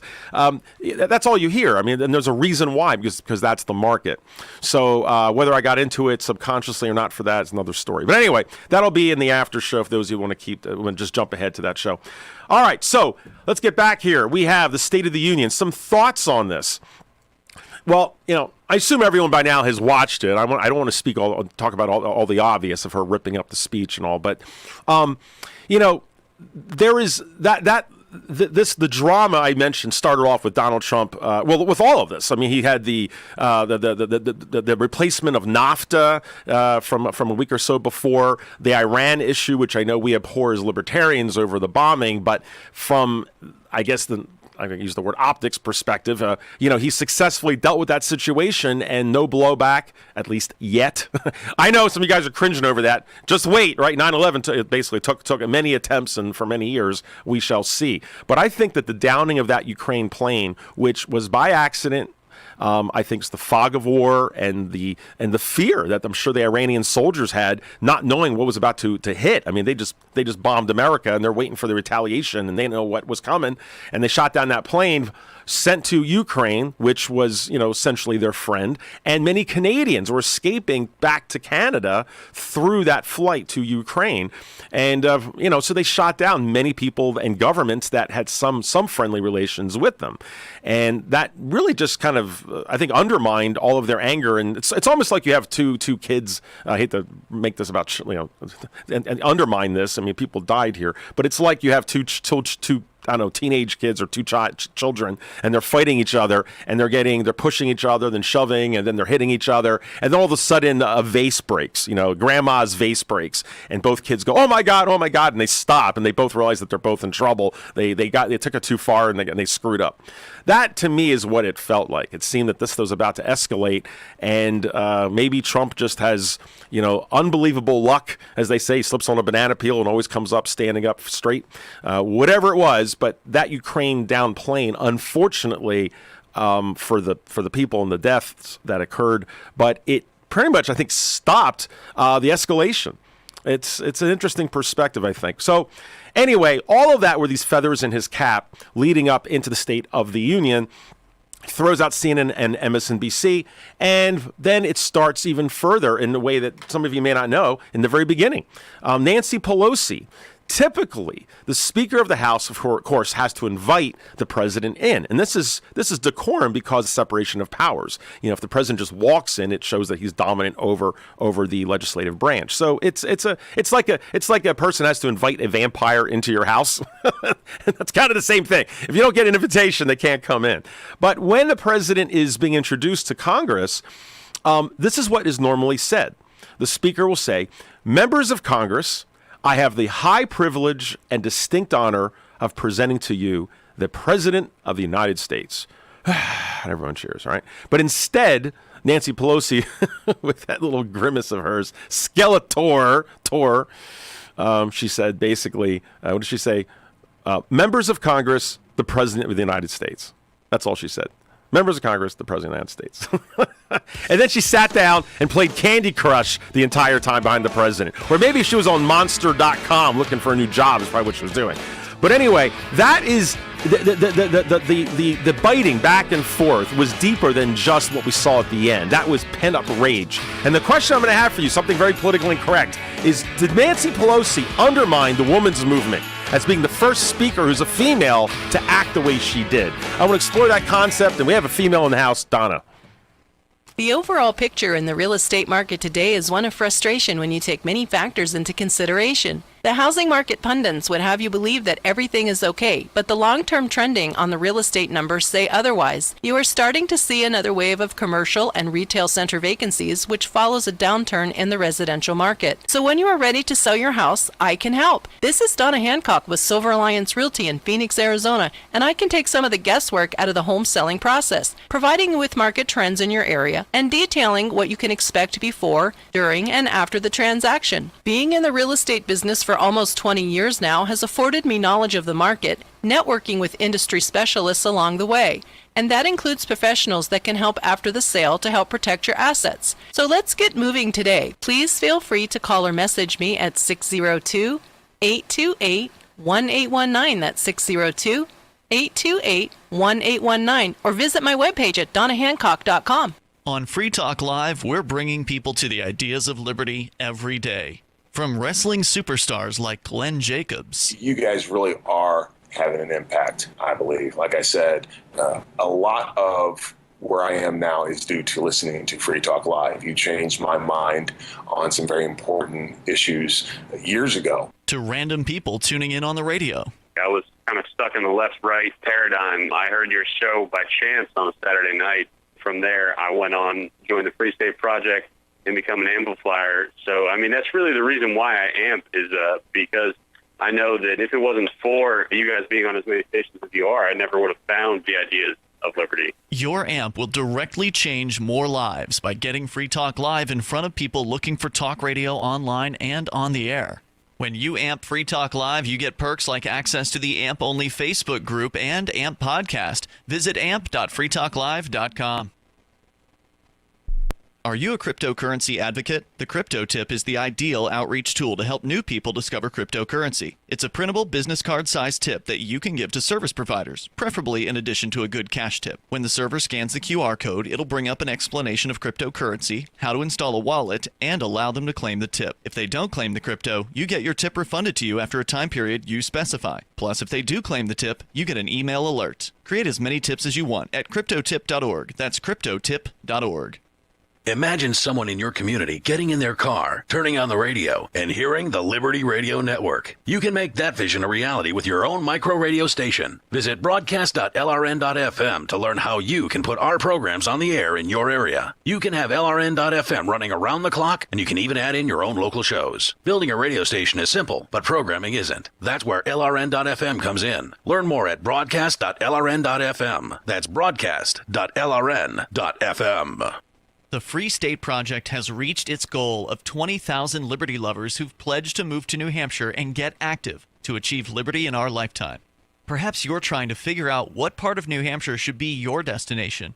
If so, consider Keene. You'll find more than 150 reasons to move to Keene at move.freekeene.com. Keene is famous for its historic, publicity-generating activism, as well as being the liberty media capital of the world. It's home to freekeene.com, New Hampshire's destination for liberty activism, news, and opinion. For years, we've been compiling over 150 reasons to move to Keene at move.freekeene.com, where you'll learn about some of what's happening here and what makes Keene a great place to live. If you love liberty, you'll probably enjoy anywhere you end up in the Shire. But do your due diligence first. Please visit move.freekeene.com for the full list of over 150 reasons to move to Keene. That's move.freekeene.com. Now you can follow LRN.FM on the decentralized Mastodon social media platform at toot.lrn.fm, toot.lrn.fm. To be a part of the show, call 602-264-2800, 602-264-2800, and now, Ernest Hancock. Well, not Ernest Hancock. Sorry, bait and switch. We have Dr. Frank Tambori sitting in for Ernest Hancock here on the Trump Report. Let's jump back right into this. We're talking about the State of the Union, some thoughts on this. We mentioned the back and forth with Nancy Pelosi, and it was what led up some of these factors to her ripping up that speech at the end. You know, I know at this point Democrats are saying, "Oh well, you know, it was just a sign of frustration, and it's not the end of the end of days." Republicans are going, "Oh my gosh," and fainting over it. So each side is pulling the political theater card, which we'd expect. But if you listen to Democrats, on the media, they know this was a screw up. Many Democrats themselves, even on CNN and MSNBC, are having a hard time backing her on this. I know, they know, and you can see it in their eyes and their words. They know that they lost probably a large percentage of the moderate Democrats, some of the union guys, the people that they have worked so hard to win back. The whole reason Joe Biden, you got to keep in mind, the whole reason they keep trying to promote Joe Biden is of course, he's the puppet. I mean, he's obviously part of the establishment, despite that, President Obama will not endorse him. That says quite a bit. But they want Biden because they think in their mind that he is the white man that can bring back the blue collar, blue dog Democrats. Okay, the people that were lost, the union people. That's their whole thing. They think that he can bring them back, and so anyway, that's why he's there. It's kind of a mess, but that's the establishment. Let me get back to, as far as the state of the union, some other thoughts. They have gone after the media, the wrong people. Okay, they have gone after the Twitterverse, and the Twitterverse makes up about 2.2% of the American of what people are doing. Okay, 2.2% of people are basically tweeting all the time and follow that. Of that, only 1.1%, half of that really, is the woke Twitterverse, and yet that contingent is what the media and people also in movies, the people who make movies, but people in politics think is America. And that's what Nancy Pelosi and the squad and all of this, the reason they keep tailoring toward the leftists is because in their mind, they're listening to the loudest people. Now, my mother would always say, I'm sure you guys have heard the saying, the squeaky wheel gets the oil. I think a lot of people say gets the grease, whatever. But in this case, Twitter is the ultimate squeaky wheel. It's so loud, but the older generation doesn't understand that this is sort of like a mirage. The Twitter issue is a mirage. And so when the media and the politicians keep trying to win over that very small but loud minority group, they keep missing the target. And that's why they don't understand who Trump voters are. They don't understand why they're losing moderate Democrats. And the moderate Democrats on the fence are the ones that the Democrats need to win back. And what Nancy Pelosi did was turn off those moderate Democrats, the ones that really don't want to be in this fight so much. They're putting up with Trump or maybe just putting up with the Democrats right now. What she did sealed the deal for 2020, and they know it. They know it. The average Democrat may not know it yet. They still believe that, I guess they have a chance somehow. But that is what occurred. Now, some Democrats understand that the future is the moderate view. Now, maybe as libertarians, we may have a different view of who we would like to see in there. I get that. And, of course, Ernie and I will fight about what it maybe should be going further. I'm talking about what I think is going to happen, all right, sort of like when we did our predictions about Trump winning when he came down the escalator. This is what I think is happening. I said that I think a female president, not just because they're female, but I think someone like Tulsi Gabbard would be an excellent one in 2024. And we're going to see this change in the Senate themselves and in the House, one of which is Senator Kyrsten Sinema. And Senator Sinema is here from Arizona. Ernie has said himself, she's been on the show. She's been on the show years ago. She is someone to watch. If you're out of Arizona, check out Kyrsten Sinema. She is sort of now being looked at as, I hate to say this, the John McCain for Democrats, the person that's the lone wolf, the one that's the renegade, the maverick, the one that will cross lines. And she knows, I think, that is the future, especially coming here from Arizona. She showed respect by standing for many of the president's comments from the State of the Union. She wore a bright and a pretty, striking blue dress, which contrasted against all of the Democrat women that were all wearing white. She stood out, not to mention she was standing up. And every time she knew that camera would be focusing in with this blue in a sea of white. And one of her loyalties also, she was giving, I think, probably political payback in a good way, because Donald Trump supported her in the the parental leave legislation. So she championed that, and Donald Trump supported that as well on behalf of Ivanka. His daughter actually convinced him or helped him work with Kyrsten Sinema to get that passed. So it's interesting to see the future unravel or be exposed of where I think the future leaders of as both parties will be from. Of course, whatever's left of the Democrat Party, because the Democrat Party is fractured. They have to find their soul. The Republican Party is not the Republican Party of just 5-6 years ago. It's Trump's party of nationalism and populism. So both parties are going through this evolution, and we're seeing it. We're witnessing it with the Democrats. The other thing I wanted to point out with the Dems, I mentioned it in the first hour. You need to really understand that they created this monster. The Democrats have been comfortable, and when you get too comfortable, you get lazy and you don't do due diligence, right? And when you're a minority group, you have to fight for your position. When you're the majority, you don't have to work as hard. Not to bring up religion in this circumstance, but if you're a minority religion, Jehovah's Witness, or you're a Mormon, or whoever you might be, a Sikh, my better half is a Sikh. You have to, when you're a minority religion, you have to put the extra effort in. You have to go to church or wherever you go, a few times a week, or maybe at least once a week, because otherwise that religion, which is already a minority and is not the focus of our culture, can be diluted and be lost. My wife, she was sent as a child for, I think, 12 years to India. She only came back to America 2 times in 12 years as a child to be raised as a Sikh overseas, because their faith was that they were so committed to it. Yet we have many Christians, and I come from a Christian Roman Catholic background, and I'm not slighting anyone by saying this, but how many people who are religious maybe show up to church, if they go at all, on Christmas and maybe Easter? Right? That's kind of when they go. Some people say they'll call them armchair religious folk. It's not to be a slight, at least not for me. It's just that when you're in the majority, you don't have to work that hard. You can just let the momentum of the majority take you.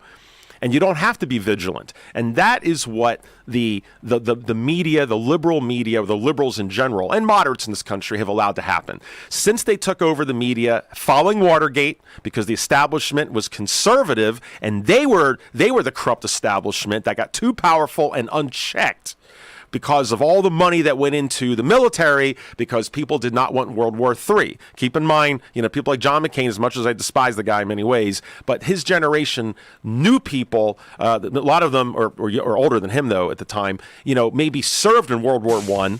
They knew the sons of maybe their friends who died in World War II, and they threw the money at the military to stop World War III. From their point of view, it was necessary, but it created the deep state, through the corruption, Watergate. The Democrats came in, and then they became what they had feared. They became the establishment corrupt. And that is the comfortability that now is under attack and collapsing, and the left has now emerged as the new Democrat Party. This is Michael Dean from the Freedom Fiends. I've run websites since 1996 and have used over a dozen web hosts in that time.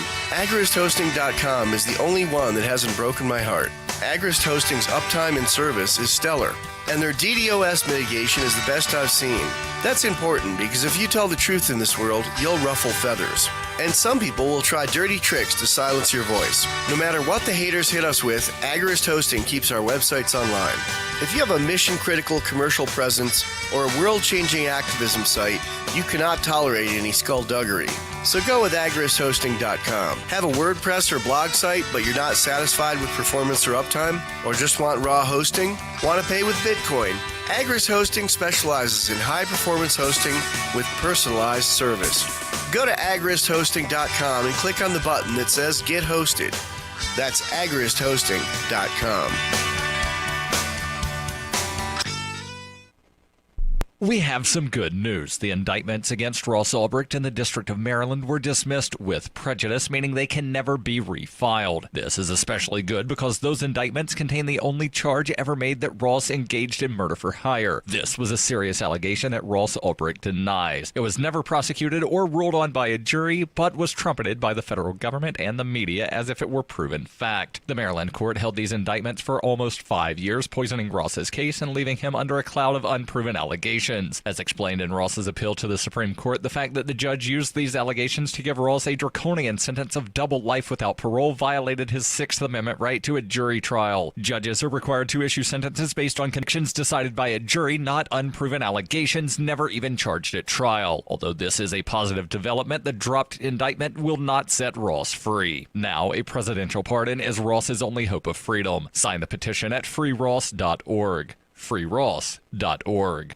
Do you want more businesses accepting Bitcoin Cash and Dash? Now with AnyPay, you earn passive income for every purchase at those businesses. Finally, a financial incentive to spread Bitcoin Cash and Dash. You made it happen, so you receive the rewards. Download the AnyPay Cash Register app and add your cryptocurrency wallet addresses. Then install it at a real-life business and tell us what you did at AnyPayInc.com. AnyPayInc.com. Some of you asked, and now we've delivered. LRN.FM's live Keene, New Hampshire studio shows are now streamed in HD on Twitch. Visit our channel at twitch.lrn.fm and give it a follow. If you have Amazon Prime, you get one free subscription on Twitch. If you use it on our channel, Twitch will give LRN.FM a monthly piece of your Prime subscription cost. So please watch, follow, share, and subscribe to twitch.lrn.fm. That's twitch.lrn.fm. A local man treats his girlfriend to a sumptuous 20-second massage, and an area desk doesn't mind if people sit on it like a chair every once in a while. This is The Onion Week in Review. Following months of anticipation and global fanfare, the royal baby was finally born this week. Sources close to the royal family say the newborn prince spent his first days crawling around Buckingham Palace, eating his first meal, and even speaking his first words. The Onion has obtained this exclusive audio clip.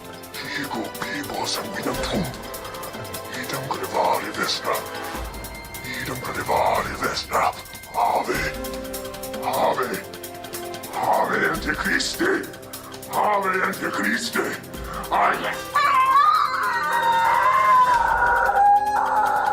In other news, a man's annual 6-sentence conversation with his cousin goes smoothly, a generous improv troupe performs for free, and a pool owner has a bathing suit that touched his penis you can borrow. This is the Onion News Network.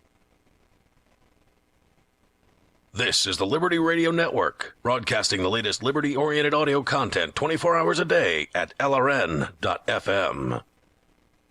And now, live from the studios of Freedom's Phoenix, Ernest Hancock. Hello, howdy ho. This is Dr. Frank Tambori back with you with more glide in his stride, more bump in his jump, more dip in his hip. And if you don't dig this mess, you got the wrong damn address. All right, this is Dr. Tambori. That's actually a little quote there I love from JJ Jimmy Walker. Is one of my favorite comedians growing up. And I may add, JJ Jimmy Walker is a resident here of Scottsdale, Arizona. I like to be able to get him on the show sometime. He's been on Fox News. He actually has. He's been part of the comedian rebellion. Of course, people like Dave Chappelle getting a lot of the press, but others have pushed back. The comedians are the front line. The front line of the First Amendment. Always remember that, and I have a lot of credit. I give a lot of credit. Kudos to those guys. Anyway, let's get back to the State of the Union show. I'm sorry, the Trump show that we just had a few days ago. That was just epic. The theater that we saw. Sargon of Akkad. Some of you might listen to him. He's over in England, and many of the shows I watch. Some of you first of all, it's not Fox News all day. I have to keep saying that. But I watch many of the international shows. That's why I bring to Freedom's Phoenix often the international perspective. And to Ernie's credit, he wasn't a real fan of that when I first did. He kept thinking, who cares what's going on over there? But through the years, seeing that this is a larger issue than just American politics, it's this globalist, nationalist issue that we'll talk about more in the next hour. But that is where the real action is. You have to really see this as in a larger mechanism, a larger evolution that the world is going through. Anyway, I happen to follow many of these different podcasts that track these issues overseas. Dr. Steve Turley is one of them. If you don't listen to many of them, I would recommend Turley Talks. Dr. Steve Turley, you can catch him on YouTube. Great channel to get updates on what's happening, the riots in France and the riots of and going on in Germany and the upheavals of Merkel and what's happening with Greece and Poland when Poland gave the middle finger to the EU. And a lot of it we've talked about on the show, which is the change in the nationalism and populism across the world, began with three components, right? First was Brexit. I mean, there's a lot leading up to this, but Brexit was number one. Number two was the election of Donald Trump. And number three was Poland basically saying, I'm done with the EU, at least as far as the immigration issue, and saying no. It was like, Kirk Douglas just passed away the other day, but remember when he said no to the apes in Planet of the Apes? He said no, and they flipped out. That's pretty much what happened in Poland when they said no. So those three were epic, and you can keep track of what's happening around the world, especially how the EU, the exit from the EU of England with Brexit is going to have a domino effect with all these other countries. So you can catch all that with some of these international deals. But anyway, going back to the State of the Union, there was so much going on with that, with the drama. What I was saying is that these international sites have all watched the Trump show. All of these commentators who stayed up late. They stayed up on their time, watched the State of the Union, and it's fascinating to hear their perspective as non-Americans watching what we just witnessed. So that's my point with that. That we are connected, all of us, through this globalist takedown, the turning of the page of modernism. Again, we'll talk next hour. But let's talk one last thing about the Democrats. The State of the Union Democrat response. How many of you guys caught that? Here at Freedom's Phoenix, after Nancy Pelosi ripped it up, I'm sure like many of your homes, that's where it ended. I mean, people weren't even talking about all the accomplishments that Trump rattled off, whether you follow them all or not or believe them all or not. But it was certainly a good speech, an optimistic speech, kind of in the realm of Ronald Reagan. It's interesting. He used the peanut gallery and called out for guests and pulled at the heartstrings, which is classic classic Reagan. Reagan started that. He's the first president to do that. And then every president since has done that. But he took it to a whole nother level. I mean, it was like a reality show. Heck, he even had it's like you have a checkoff list. You had the little baby that was, was it the afterbirth, the woman that decided not to have the abortion after the baby was born, to showcase that issue. It had the family of a fallen soldier, an emotional moment there. Then you had another soldier who showed up unexpectedly and just crash bombed the State of the Union to meet his family, and they're crying and all hugging. I mean, that's like a scene from the Montel Williams show, isn't it? It's like, guess who's here? It's your husband from the military, and everyone goes, oh. I mean, that's the reality show. We have the reality show king. It was great. So he's doing all of this and slapping around the Democrats, calling them out, making sure that everything he said was optimistic, putting them on the defensive like the rope-a-dopes. I'm pulling all this together. What do they do? Well, Nancy Pelosi can't hold it in. She looks like she's chewing her cud. She's chewing on a wasp or whatever she's doing. Look at monster.com for her next job, and then tears the thing up. We all saw that. But that's where America stopped.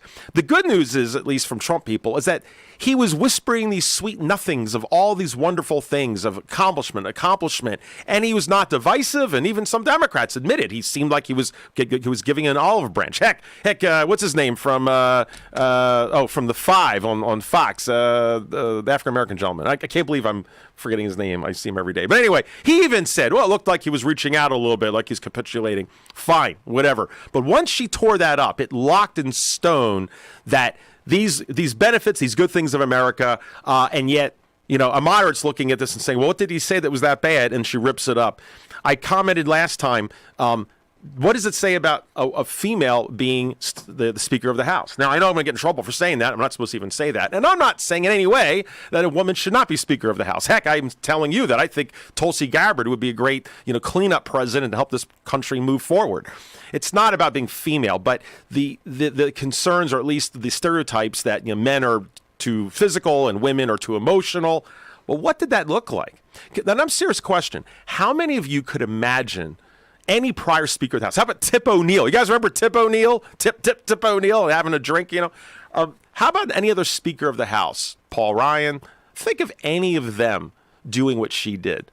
Sitting there just cringing and shaking her head, and she's like some angry ex-wife who gets too much alimony and still not enough, right? I mean, that's my father would love that reference. I mean, but I'm saying I saw the anger in her, and it's hard to imagine that with a man. Not that a man couldn't, but the first time we see a woman up there, and that's what she's doing. And then she rips it up, like you're going through a divorce attorney, and she's sitting there ripping up the contract, and right? I mean, what does that say for the feminist movement?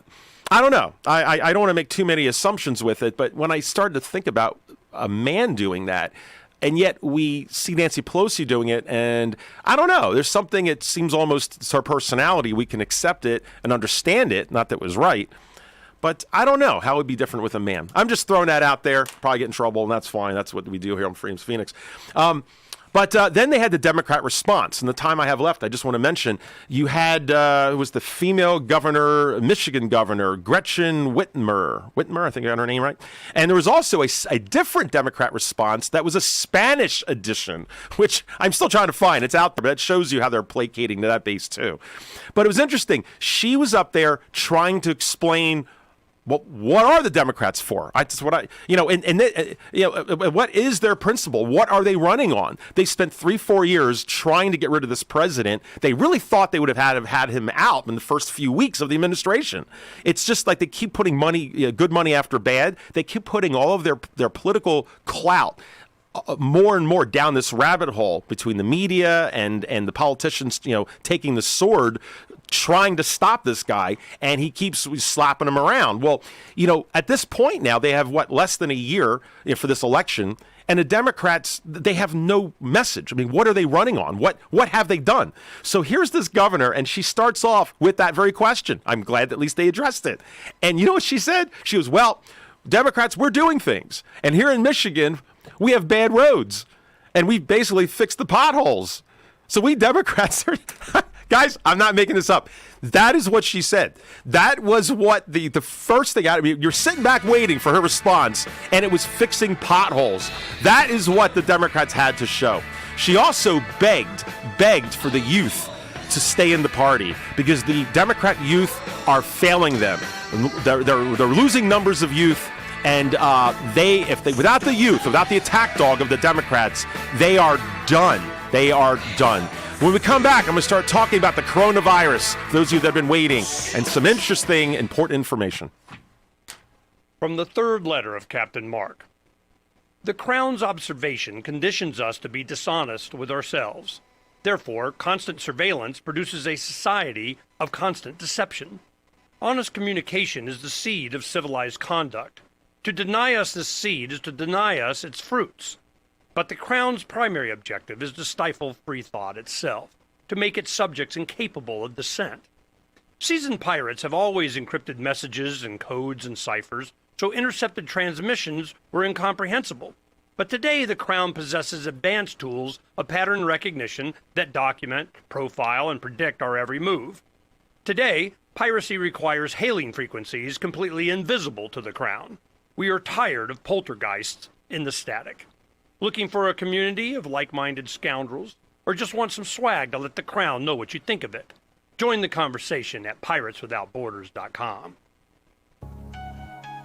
A congressman recently revealed that legislation totaling 2,900 pages and involving more than $1 trillion was available to members of Congress for less than 48 hours to study and consider. That's over 60 pages of legislation per hour. Do you think anyone read the entire bill? I'm Jim Babka with DownsizeDC.org. Consider a proposal buried in a 3,200-page, $388 billion bill, which would have empowered committee chairmen or their agents to examine Americans' tax returns. When this horrible provision came to light, no one claimed to know how it got into the bill. One congressman questioned said, "I didn't write it, I didn't approve it, I wasn't even consulted." If your attorney represented you this way, he might be disbarred. But this is how Congress represents you every day. That's why DownsizeDC.org has created the Read the Bills Act. You can force Congress to read their bills before they pass them at DownsizeDC.org. Free speech is protected on the internet, right? Not always. Government agencies try to limit free speech and commerce on the net. Luckily, when they do, the Institute for Justice is there to defend your First Amendment right to free speech. IJ helped set the first federal precedent for internet free speech in 1999, and ever since has worked to prevent unconstitutional roadblocks in cyberspace. Visit our website today at ij.org. Did you know you can listen to LRN.FM via our free-to-air satellite channels? We have channels over nearly all of North America and much of Africa. All you need is an affordable receiver and a dish as small as 30 inches. There are no monthly fees. Learn more at sat.lrn.fm. Plus, if you are a broadcaster or want to be one, this is a good delivery method for our content. See our coverage maps and get details at sat.lrn.fm. That's sat.lrn.fm. sat.lrn.fm. Why did you move to the Shire? I moved here to the Shire because there's other people around who take liberty just as seriously as I do. I moved to the Shire because I saw videos of people challenging authority and thought that I could get support myself. It called to me, like, do this, right now. I wanted to be around people like me who got it, and once I got here, I knew there was nowhere else that I wanted to be. I've always wanted to change the world, so I moved to the Shire to join people who were actually working towards doing the same thing. The people here are awesome, loving, and positive. It was for the adventure and for the feeling of something important is happening here, and I just wanted to come to sort of be part of that. Visit ShireSociety.com to read and sign the Shire Society Declaration and learn the reasons why, if you love liberty, you should immigrate to the Shire. Plus, connect with others via the forum at ShireSociety.com. That's ShireSociety.com. You can sign up to receive the latest about the Liberty Radio Network via our email updates at updates.lrn.fm. That's updates.lrn.fm. Roads? It's the Ernest Hancock Show. Where we're going, there aren't any roads. All right, welcome back. This is Dr. Tambori at Freedom's Phoenix, the Trump Report. I'm going to try and tackle this topic as much as I can in this last segment with the coronavirus. I didn't want to get too bogged down and turn this into the medical show, since I'll be talking about prostate cancer and the after show. But I wanted to at least lead off with, or end this segment, this hour, with some information. So, and I may get not, I'm going to try and be as accurate as I can. This is not my specialty. Again, I focus on prostate cancer, not infectious disease, but I'm going to try to be a little bridge to some of this information. Overall, there's some main points I want to bring up. First off is I do think this coronavirus is more threatening, not the Walking Dead virus, nothing like that, but it is a much greater concern that I think the media is either telling us or even knows or understands in my opinion. Then I'm going to go over 3 factors to look into for a virus, or at least for disease spread. Okay, one is called the R0 factor. The other is the case fatality rate, and the other is the SCR percentage, which is a serious complication rate. And how the 3 of these are components. Oh, here's Donna. Yeah, Donna. I'm talking about the coronavirus now. Just so you know. She wanted a hearing on this as well. And then with the time we have, if we have it by the end, about the economy and how this be the pin that pricks the bubble of the economy. So I'll try and jump into this. So the main problem with this coronavirus is that it has a long incubation period. And when I play my plague simulators, and yes, there was a plague simulator I talked about a few weeks ago. Check it out. It's an app on the App Store. I'm sure whatever device you have. It's called Plague Inc. Plague Incorporated, Plague Inc. It is a fantastic game, if you call it a game. It's actually taught in medical schools now using this game. You can download it for a couple bucks, but you get to play the virus or bacteria and try to basically wipe out humanity on Earth by overwhelming their defenses and research to stop you. And you're looking at different factors that you get to pick, almost like upgrades for your virus. And again, this is a very serious game. This is not some like shoot 'em up. And one of the more key attributes is incubation time. Is not just how virulent this might be or how lethal it might be, but how long can you keep it incubated before the person knows that they have it? And that's always the trick. There's always a trade-off in how a virus will be able to spread, but in other factors. But that's key. The flu is just a few days. The SARS virus, the incubation process, I think on average was about 4 to 5 days. So you could have it for 4 or 5 days before you knew that you had those symptoms. So you're out and about, and of course can infect other people. So SARS was threatening because it had that many more days. This coronavirus is between 10 and 14 days long incubation. Okay, 10 to 14 days. Is that music over there? Is that? Oh, it's. Oh, okay, sorry. So I'm sorry, his music was interrupting there. Sorry about that, guys. So it's 10 to 14 days. That is astounding. It means someone can be on an airplane or like a pilot and fly around the world 4 times in that amount of time probably. And how many people will they be in contact with? Now, the good news with this virus is that it seems to be transmitted more person to person. So it doesn't seem to be as respiratory, although the jury's still out on this. But it seems to be one of the reasons it's not growing as quickly as they thought at first is you had to be more, in contact. Also, healthcare providers, apparently in China, that were wearing masks did seem to still contract it through their eyes. So now, most people over there now, there's a shortage of goggles. Everyone's wearing swimming goggles or thick glasses. Just at least remember not to touch your eyes with this. So it seems to be transmitted that way. And Donna had mentioned here in Arizona, what did you say? Their child was born, or somewhere in America, a child was born with coronavirus? I just saw it somewhere in the news. It was the news. Okay, so suppose a child was born with it, so maybe it's being transmitted also through serum. Again, I'm not trying to be the authority on this, guys. I'm just throwing information out that I'm hearing, and it is very dynamic. But talk about that incubation period. So there's 3 factors. One is called the R0 factor, and that is where it's a factor of where one person can transmit the disease to how many people in one incubation cycle. So if the incubation cycle is, let's say 3 days, well, one person can transmit it to how many people. So it kind of shows you how tenacious this might be. It's one person to one person, which is more of a one-to-one. The flu is one person can infect 1.28 people in a cycle. Okay, 1 to 1.28. Okay. However, the coronavirus is 4.0. And when you loop that on itself, it becomes logarithmic. And whereas the flu might infect hundreds of thousands of people after, I think the number was 20 cycles, and I might get that wrong. It's like around 20 or 30 cycles when you increase it. It's hundreds of thousands of people with the flu.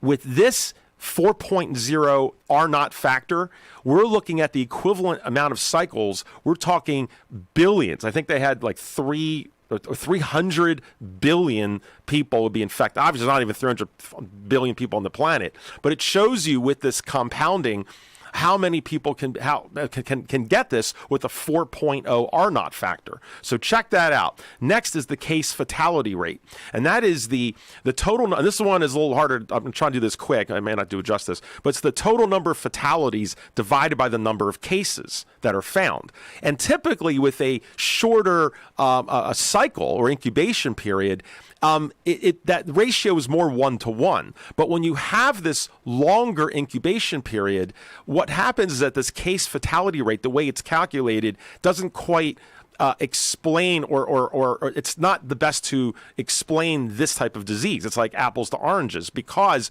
you can't count the cases today as the infection. In other words, what you kind of need to do is you need to take last week's fatality rate and then plug it into the current fatality rate. So the result of this week gets plugged into next week's number, and so that's how you get another exponential compounding of these cases. And that's why some cynics or critics out there think the government doesn't even understand, and whether it's by design, whether they are lying about this on purpose, or maybe they just don't know because they're going with a standard model of case fatality rate. But we don't normally see a virus that holds out this long, which dramatically changes the numbers. Hopefully that makes sense. And lastly, for time reasons, the SCR. This is the SCR percentage, serious complication rate. Okay, basically, it's how many patients are put into the ICU in a percentage. With the flu, it's about less than 1% of humans, or at least here in America. I'm not sure if this is based. I think it's for humans in general. This might just be for America. I'm not sure because there's other healthcare considerations, which we'll get to in a second. But the flu is less than 1% go into the hospital or need ICU, and these are people with low immune systems, maybe children. The coronavirus, we're looking at apparently following China, 20% serious complication rate. Now, it doesn't mean 20% of people are going to die. It just means these are people that are going to need the hospital care. That's all. They're going to need some fluids or at least need some stability. Well, here's the issue. With the compounding of how many people can get this at once, because of those other two factors I mentioned, the medical system only has 95,000 hospital beds in general here in America. Okay, and they're almost near capacity now because of a so-called broken medical system. Thanks to Obamacare, insurance companies, and all that. Well, what happens if all of these Americans at once, if millions of patients who are in need of ICU, not that it's fatal necessarily on the surface, they could easily be helped, but if millions of people flood the system and there's not enough hospital beds, then they wind up being, you're stuck in the hallways. And that's exactly what we're seeing in China right now, aren't we? We're seeing people just keeling over in the hallways of hospitals. Right? And that is why China right now is building, I forget how many hospitals, at least that we know of, round the clock, 24/7 emergency building of hospitals all across China right now. Because I think, Chris, it's kind of too late to see this until it hits you because they didn't understand this. And I'm not going to get into whether this is a designer virus or any of that. I'm not going to get into that. But they were obviously caught with their pants down with this, and they're trying to find hospitals and build them anything because people are keeling over outside. So this might hit America. Now, here's the question. What happens if America goes through a quarantine? And I don't mean this, again, Walking Dead, but if it has a 10, 12-day, what have you, incubation period, well, shutting down the country for some time, for a week, will help allow this to pass through and pass over with fewer complications. But what happens when we're not out there buying Chinese merchandise, and China doesn't have the merchandise because they're on quarantine? If they're not making the goods that we buy, because we make nothing here in America and we can't buy it from them, then where will China get the money to buy our T-bills?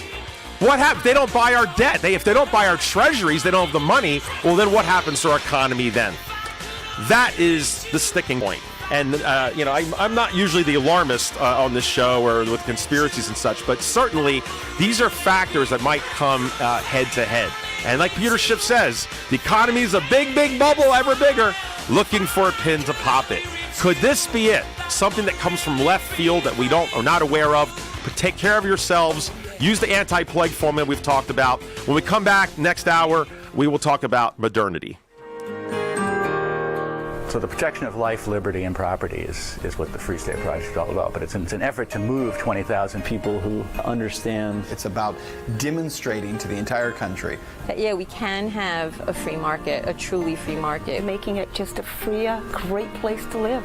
It's the world's largest voluntarist libertarian community, and it's only getting bigger. That's amazing, to be able to move to a place where other people passionately believe in being free and independent. What the Free State Project is managing to do, though, is to put their money where their mouth is. It's physically getting up across the country and saying, let's go someplace and let's demonstrate the power of these ideas. There's a lot of kind of philosophy that surrounds liberty. There's a lot of thinking about it and talking about it. But here in New Hampshire, people are doing it. 101 Reasons Liberty Lives in New Hampshire, a documentary by Free State Project early movers. Watch it free at 101reasonsfilm.com. 101reasonsfilm.com.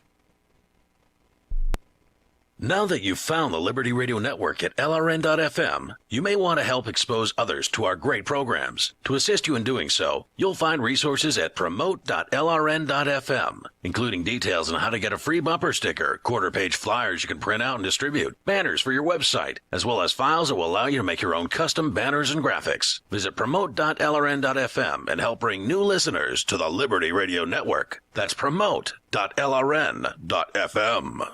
Bitcoin.com has launched a trading platform at local.bitcoin.com, allowing you to buy or sell Bitcoin Cash via dozens of payment methods like PayPal, Venmo, bank deposit, remittances, or meeting in person with cash. There are no ID requirements to sign up for and use the site, and all communications between buyers and sellers are encrypted. Finally, a global trading platform that respects your privacy. Visit local.bitcoin.com to get started trading Bitcoin Cash.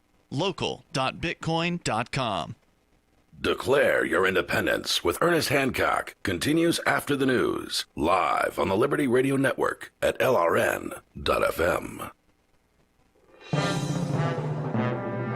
This is the Liberty Beat, your daily source for liberty news and activist updates. Produced in partnership with the SNLS Network and listeners like you. Online at snlsnetwork.com. I'm Mick Murrow with your latest edition of the Liberty Beat.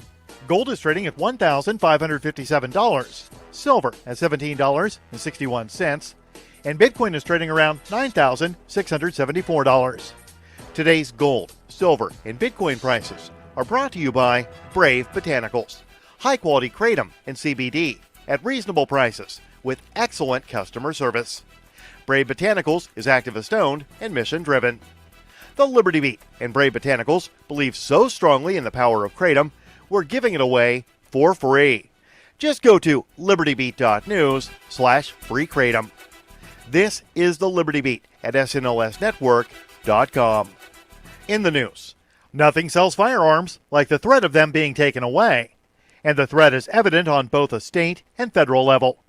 Activist Post reports the 2020 presidential race is already weighing on the minds of gun owners who flocked to gun stores to load up in January.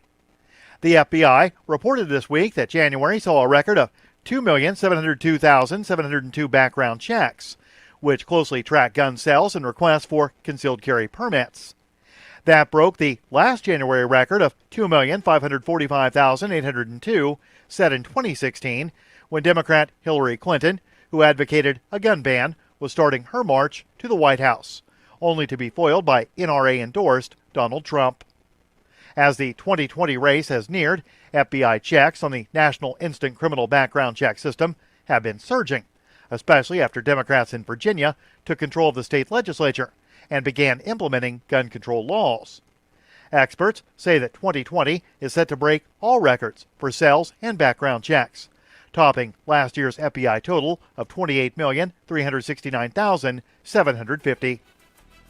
Ever wonder where we find all the news to report right here on the Liberty Beat? Visit snls.news to get the world's most censored media published all in one place. Save yourself from the endless time spent searching for reliable alternative media. SNLS News makes it quick and easy. No ads, no clickbait, just raw headlines, 24 hours a day. Visit snls.news and get informed today without the corporate media spin. Your news now continues. An escalating campaign of U.S. drone strikes in Yemen has sparked anger from residents and tribal leaders.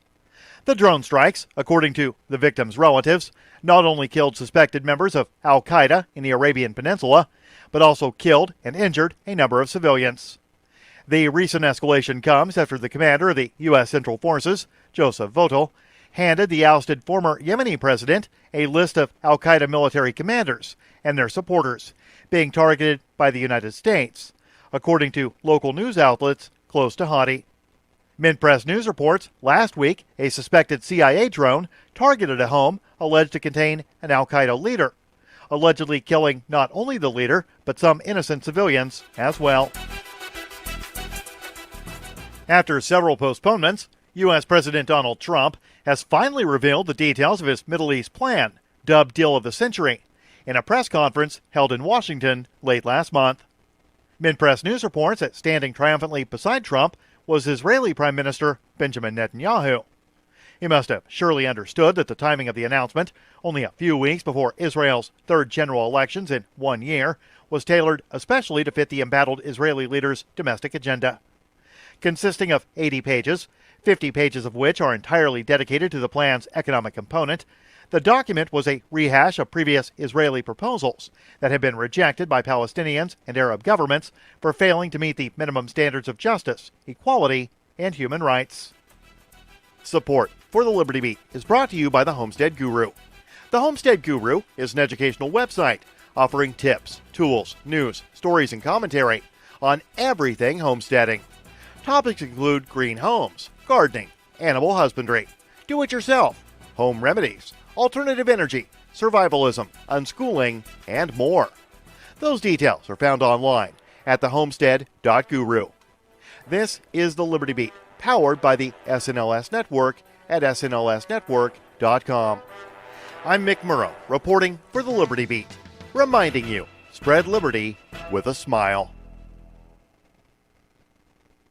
I'm Brooke Alvarez, and while I may not acknowledge your presence in person, and if you try to approach me, you'll most certainly be hit in the face with the stinging nettles I carry on me at all times, I like to take a moment every now and again to answer your questions so that you can get to know the real me. Here's a tweet from @Kirkamunga saying, "What is the most important thing to remember when talking to people who may not be as informed as you?" I love this question, Kirkamunga. There are 3 simple steps to dealing with uninformed people. First, when you realize that someone doesn't know something, repeat very loudly in their face the thing they don't know. For example, "You don't know who the Prime Minister of Zimbabwe is?" Second, look to everyone around you and let them know that this person is completely ignorant. "Hey everyone, Sebastian doesn't know who the Prime Minister of Zimbabwe is." Third, you call up the Prime Minister of Zimbabwe and tell him that Sebastian doesn't know who he is, and then laugh really loudly until the ignorant person just leaves in utter shame. If you'd like to ask me a question, just tweet it to my handle @BrookeAlvarez or post it to my Facebook wall. This is the Onion News Network. And now, live from the studios of Freedom's Phoenix, Ernest Hancock. Believe me when I say we have a difficult time ahead of us. But if we are to be prepared for it, we must first shed our fear of it.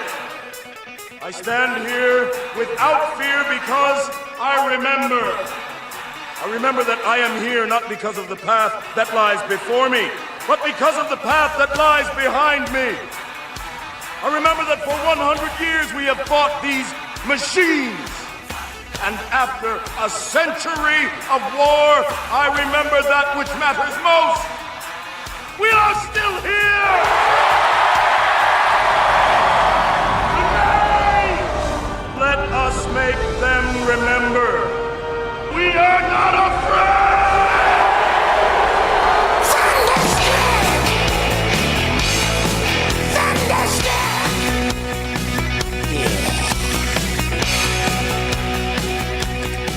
Freedom, freedom, Trump, Trump, Trump, Trump report. Dr. Frank Tambori sitting in for the illustrious, the very quiet Ernest Hancock. We miss Ernie. It's been a little while. And boy, did Ernie miss the State of the Union. Boy, it was... I wish he was here. I could hear him screaming out. And just I could hear his comments when Nancy Pelosi did her, or should I say, Skeletor did her little act. Can't wait to talk to Ernie at some point. All right, guys. So the first hour, we talked about more this kind of current events and Mitt Romney and some other areas. And then we've talked about the State of the Union. And we talked about the coronavirus. And if you guys missed the last segment, I encourage you to check it out. The last 15 minutes, I compacted quite a bit of info about the virus itself and how it might have an effect on the economy. The next hour, after the after show, I will be, for those of you checking in just this third hour right now, I will be discussing medicine as far as prostate cancer. It's a special show for those of you, for guys out there. I'm not going to talk much more about it now, except if you have a prostate issue, we're curious at all about what all this prostate stuff is and PSA, and my doctor's running a PSA, and what does Dr. Tambori actually do? I'm not really trying to be a commercial, but being that it's my last opportunity to be on the show for a while as Ernie does his tour, I thought I would just do little kind of pearls for some of you, just to help you out and teach you some things that I do every day I take for granted. So that'll be in the after show. Now, for the next hour, the next couple segments, 3-4 segments here, I want to take way back and talk more of a philosophical, big picture approach to how I see the world evolving and what this fight of globalism versus the nationalist populist movement is, and how it's rooted in this concept of modernity or modernism. Strangely enough, we think of modernism, you think it's modern today, but modernism is really dying, and it's in the last gasps for air. Kind of like Nancy Pelosi's reign as the head of the House here, the Speaker. Modernity is done. And George Soros himself, probably the last man standing of globalism and modernity, has admitted so himself. And especially with the election of Donald Trump in 2020, George Soros himself said that pretty much the world that he envisioned will be over. And despite the disdain I have for George Soros, I'm surprised he at least has come out and saying that. So I wanted to explain what all of this is. And if you maybe grab some popcorn, sit back. I'm going to not try to bloviate much. And as much as I love arguing with Ernie, I could never have this conversation on the air because, as you guys know, it's like a speed chess game with he and I going at it. But I've given a number of talks on this concept, and maybe at a future speech I'll maybe give this talk as well, and we'll have more time. But I want to hit some high points and maybe give you guys some things you haven't thought about, or maybe pull together some points and anchors of history that we've all watched, but see how they're connected. So here we go. So I'm going to start off with this segment here about where we are at this inflection point of history. We are, in time. I know historians will look back hundreds of years from now at our moment, the generations we're all living through, everyone that alive or dead that we've, our grandparents up to our time here, all of us together as a group are going through kind of like the neck of a bow tie, the middle of a bow tie, this inflection point of history. There's before and then after, right? There's before fire and then after fire was invented, right? I mean, we're talking some of the most profound changes in humanity, and there's this inflection point, agriculture, but before agriculture, we're hunters and gatherers. We had to move around, and the minute we can, make our own corn and wheat and domesticated animals, it profoundly, and I'm going to use that word a lot today with this segment, changed humanity. Because the minute you have wheat or you're growing something, it means you're stuck where you're at. You're not a nomad. You're not moving around from place to place chasing the buffalo around. You now have to find a place and stay there,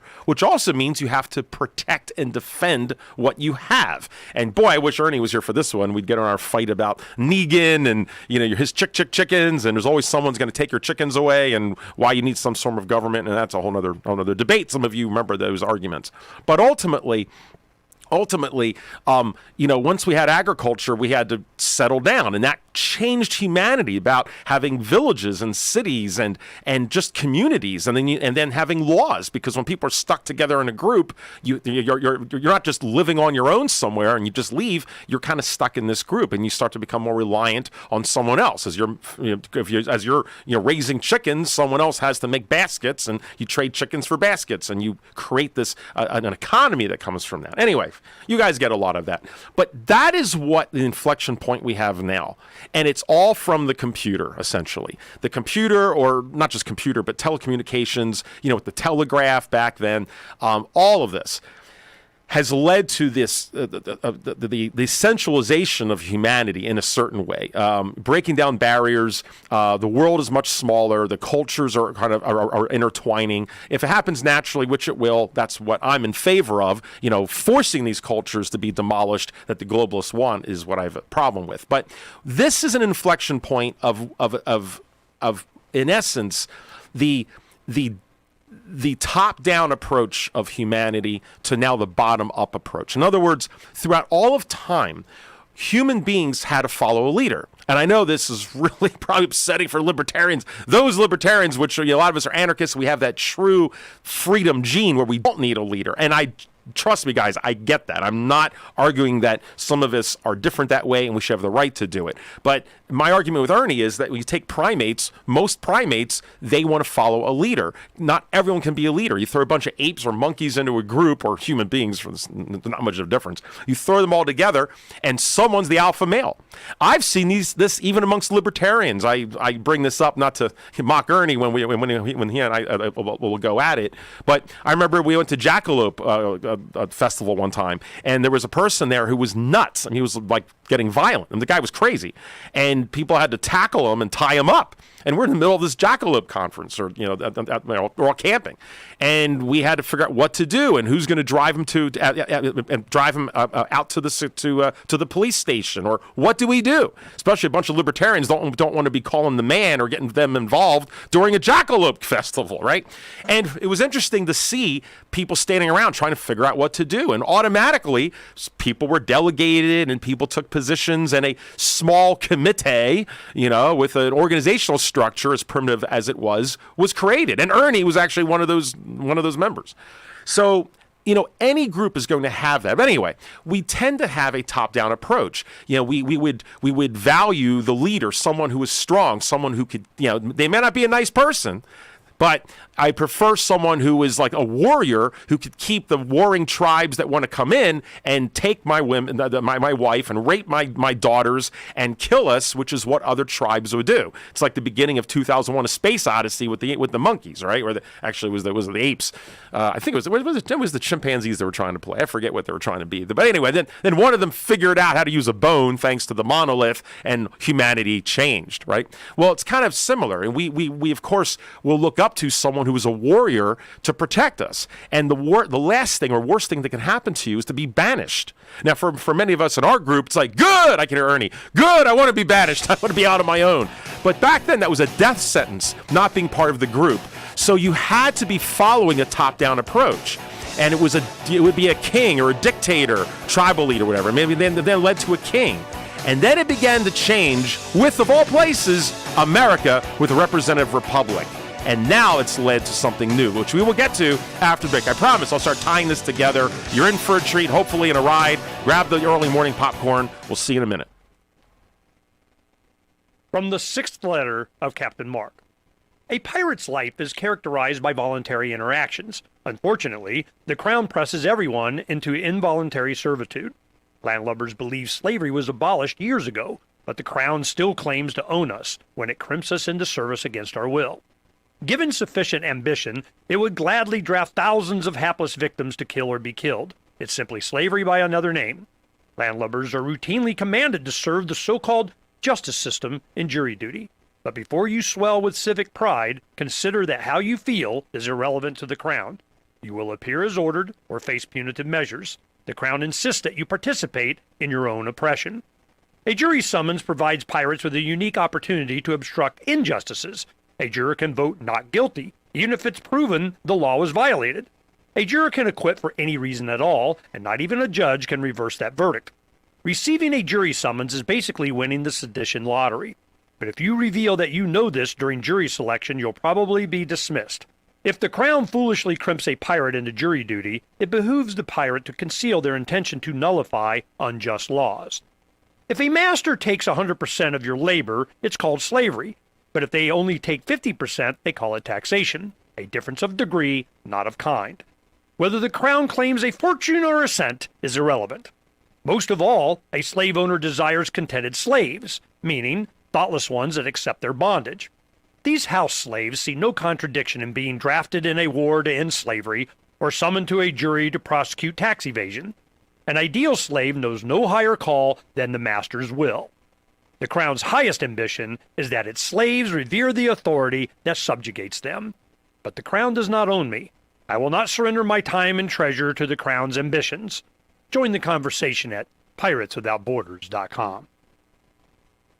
Is oral health important to you? If you don't like your own teeth, fresh breath, or kissing people, then by all means stop listening. Several years ago, I met Jessica Armand, founder and CEO of My Magic Mud, and I became passionate about the product that she created and never want to live without it. It's clinically proven to whiten teeth, but I find it does much more. They want you to love My Magic Mud as much as I do, so they're giving you a money-back guarantee plus 20% off. Go to mymagicmud.com and use coupon code FTL20 at checkout. mymagicmud.com, FTL20. LRN.FM now has a Discord. Discord is a free text and voice chat platform, and we now have our own server with a bunch of channels at discord.lrn.fm. You can join other listeners as they chat about various things during our live shows, or anytime, day or night. Discord software is available cross-platform, so you can have it on whatever device you want and take your chats anywhere. Join our Discord at discord.lrn.fm. That's discord.lrn.fm. When commercials come on, don't push the button. Instead, listen.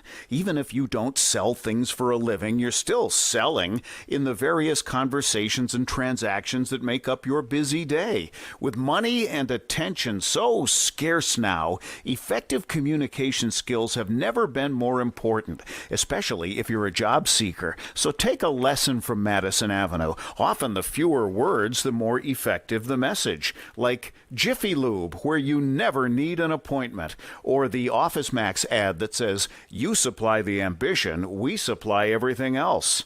How about online ticket broker StubHub.com, the way in when it's sold out, or CyberCupidMatch.com's seductive, go ahead, it's okay to look. How cleverly and succinctly can you distill your message? For more tips, hit survivalspeech.com. I'm Holland Cook. What's up next? Visit the Liberty Radio Network program guide to find out at shows.lrn.fm. That's shows.lrn.fm. To be a part of the show, call 602-264-2800. 602-264-2800. And now, Ernest Hancock.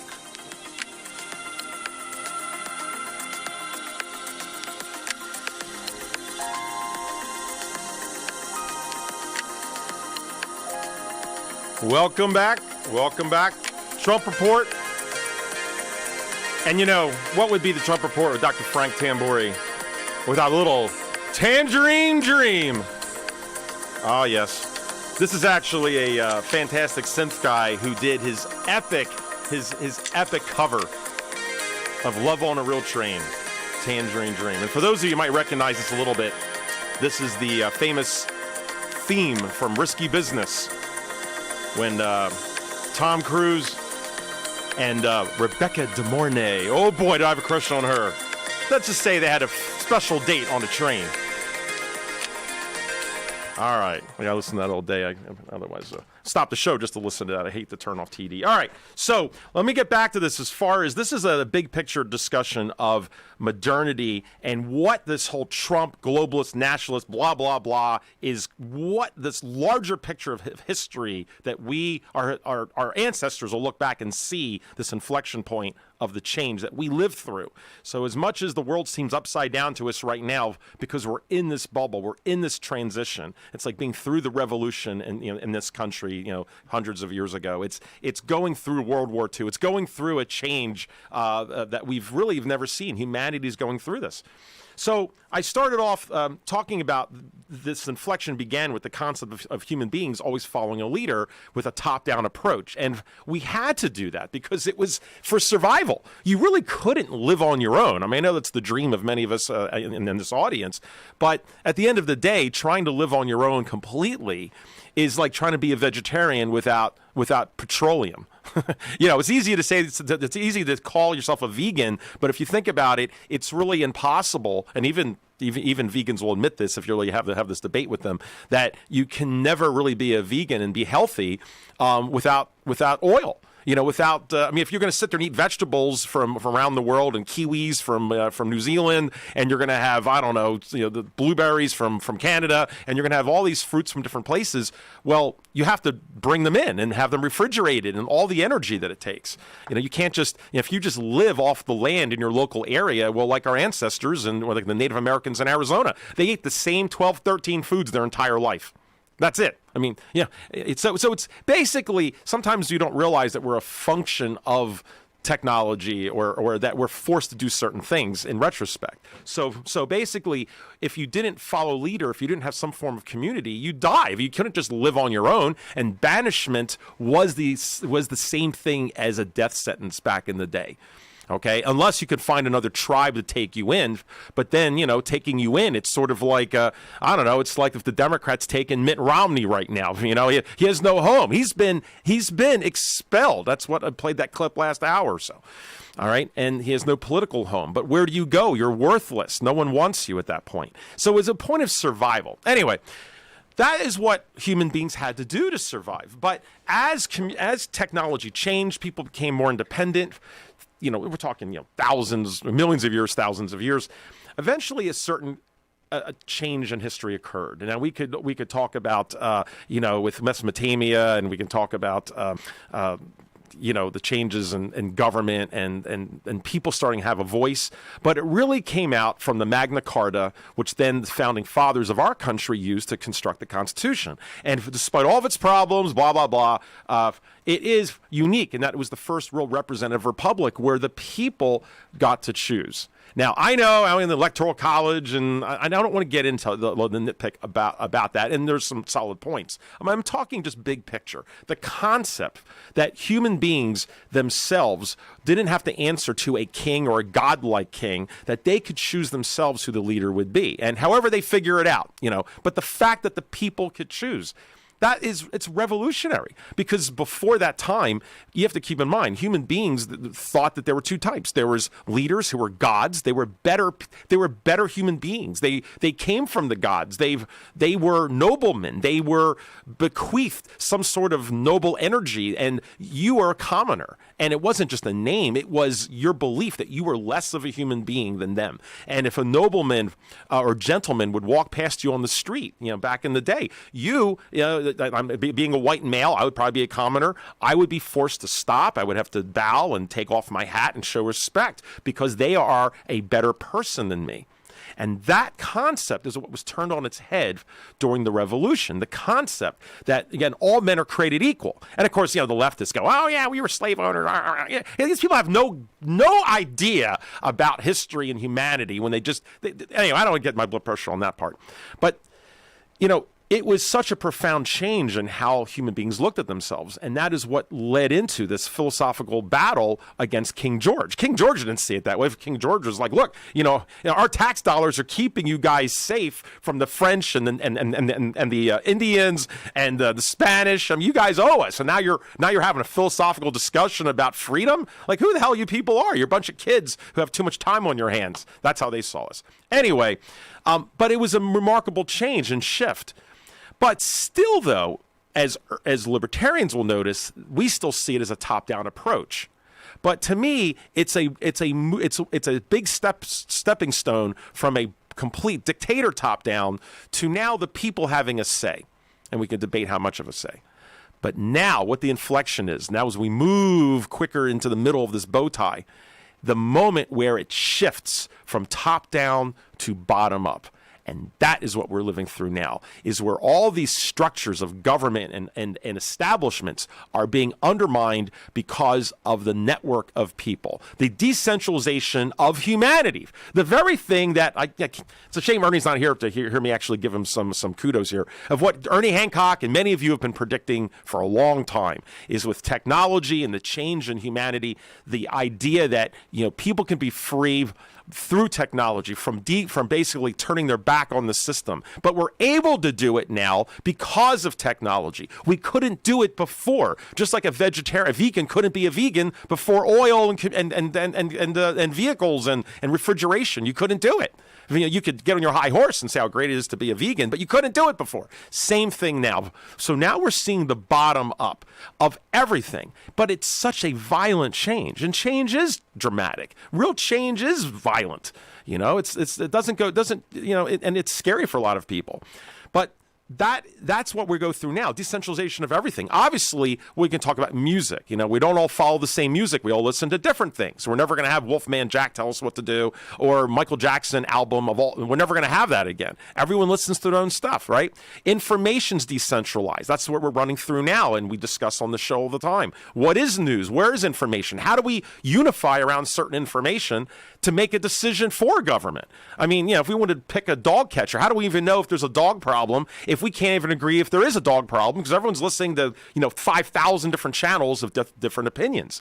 I mean, this is the quandary or the problem that our children, my child, Phaedra, will have to figure out, as they're the first generation being born after this inflection point. But the same thing's happened with medicine. People want an official word on medicine even. Tell me, where's the best doctor to tell me what the official word is? And as many of you learn now, there is no official word. It's all opinion, just like news. That is the change the globalists are trying to stop. When we come back, we're now going to get into the beginning of modernism, of what ultimately this inflection is about. It is the death of modernism, and we are in a postmodern world. There are basically two types of advertising: direct response and branding. Radio's great for direct response with its low cost to listener ratio, but audio can't be beat for branding, which is a longer term endeavor. You want to be the first thing that someone thinks of when they think about your product or service. If you have a local business that you want kept top of mind in your community, call the station. If you need national reach, Free Talk Live's got around 200 radio stations, millions of monthly listening sessions, can suit all budgets, and if we don't think we're right for you, we'll tell you. Email me, mark@freetalklive.com. The LRN.FM social media channels have been revamped. We've eliminated Facebook and focused on other platforms like Twitter and Mastodon, the decentralized alternative to Twitter. On our accounts, you'll find posts from multiple LRN.FM show hosts together in one place. Follow us on Twitter at twitter.lrn.fm, or better yet, move to the decentralized Mastodon social media platform at toot.lrn.fm, toot.lrn.fm. I think you'll like it. Free Talk Live. Yeah, then what are you going to do about it? Instead of sitting on a microphone, what are you going to do about it? I've stopped paying income tax. My partner spent 60 days in jail for standing in the way of a police car that was taking somebody to jail that he didn't believe should be taken to jail. So I've done cop blocking, I've done outreach, I've done all kinds of stuff. Do you need more? I've run for political office, I've gone to the State House and testified many times, and I also do civil disobedience. What else can I do? It's like it's pathetic, really. I mean, it's What's bad. pathetic, sir? What's pathetic? You are. The two of you are. How's that exactly? The two of you are. Because you're pathetic. You just sit there and rail about stuff that you don't do a thing about. What are you doing, Danny? Tell me something I could do that's not pathetic. Hosting a show. I'm not hosting a show. I'm not the one that comes. So you have no ideas. You have nothing original. He's got microphone and now you're going bye-bye. Free Talk Live, 7 nights a week from 7 to 10 Eastern, live on the Liberty Radio Network at LRN.FM. What do you shop for that you could otherwise buy at Amazon? Pretty much everything, right? Amazon has competitive pricing and they deliver, and that's a big plus. If you could plan ahead in your shopping, would you be interested in saving up to 33%? There's a catch. You have to do your shopping in Bitcoin. But imagine those savings. It's like a huge raise. All you have to do is go to saveitpurse.com. We've saved thousands, and you can too. Plan ahead and save. Saveitpurse.com. There are lots of ways to listen to Free Talk Live. Our podcast has been around since podcasts began, and now the FTL feed is loaded with content besides our full show archives. Did you know that we make it easy for you to customize your podcast subscriptions? We have different feeds, one that includes only our full shows, one with just the Daily Digest, and our main feed that includes everything. You decide what you listen to. It's quick and easy to customize your feeds at feeds.freetalklive.com. That's feeds.freetalklive.com.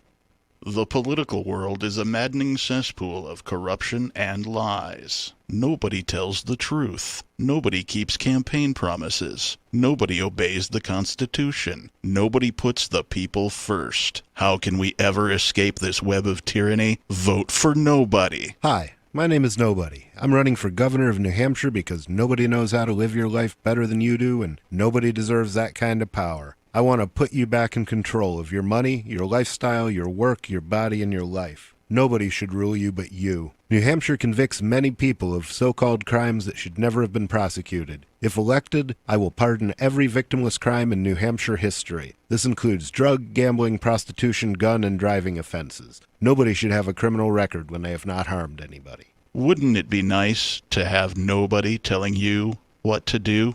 Learn more at electnobody.com. electnobody.com.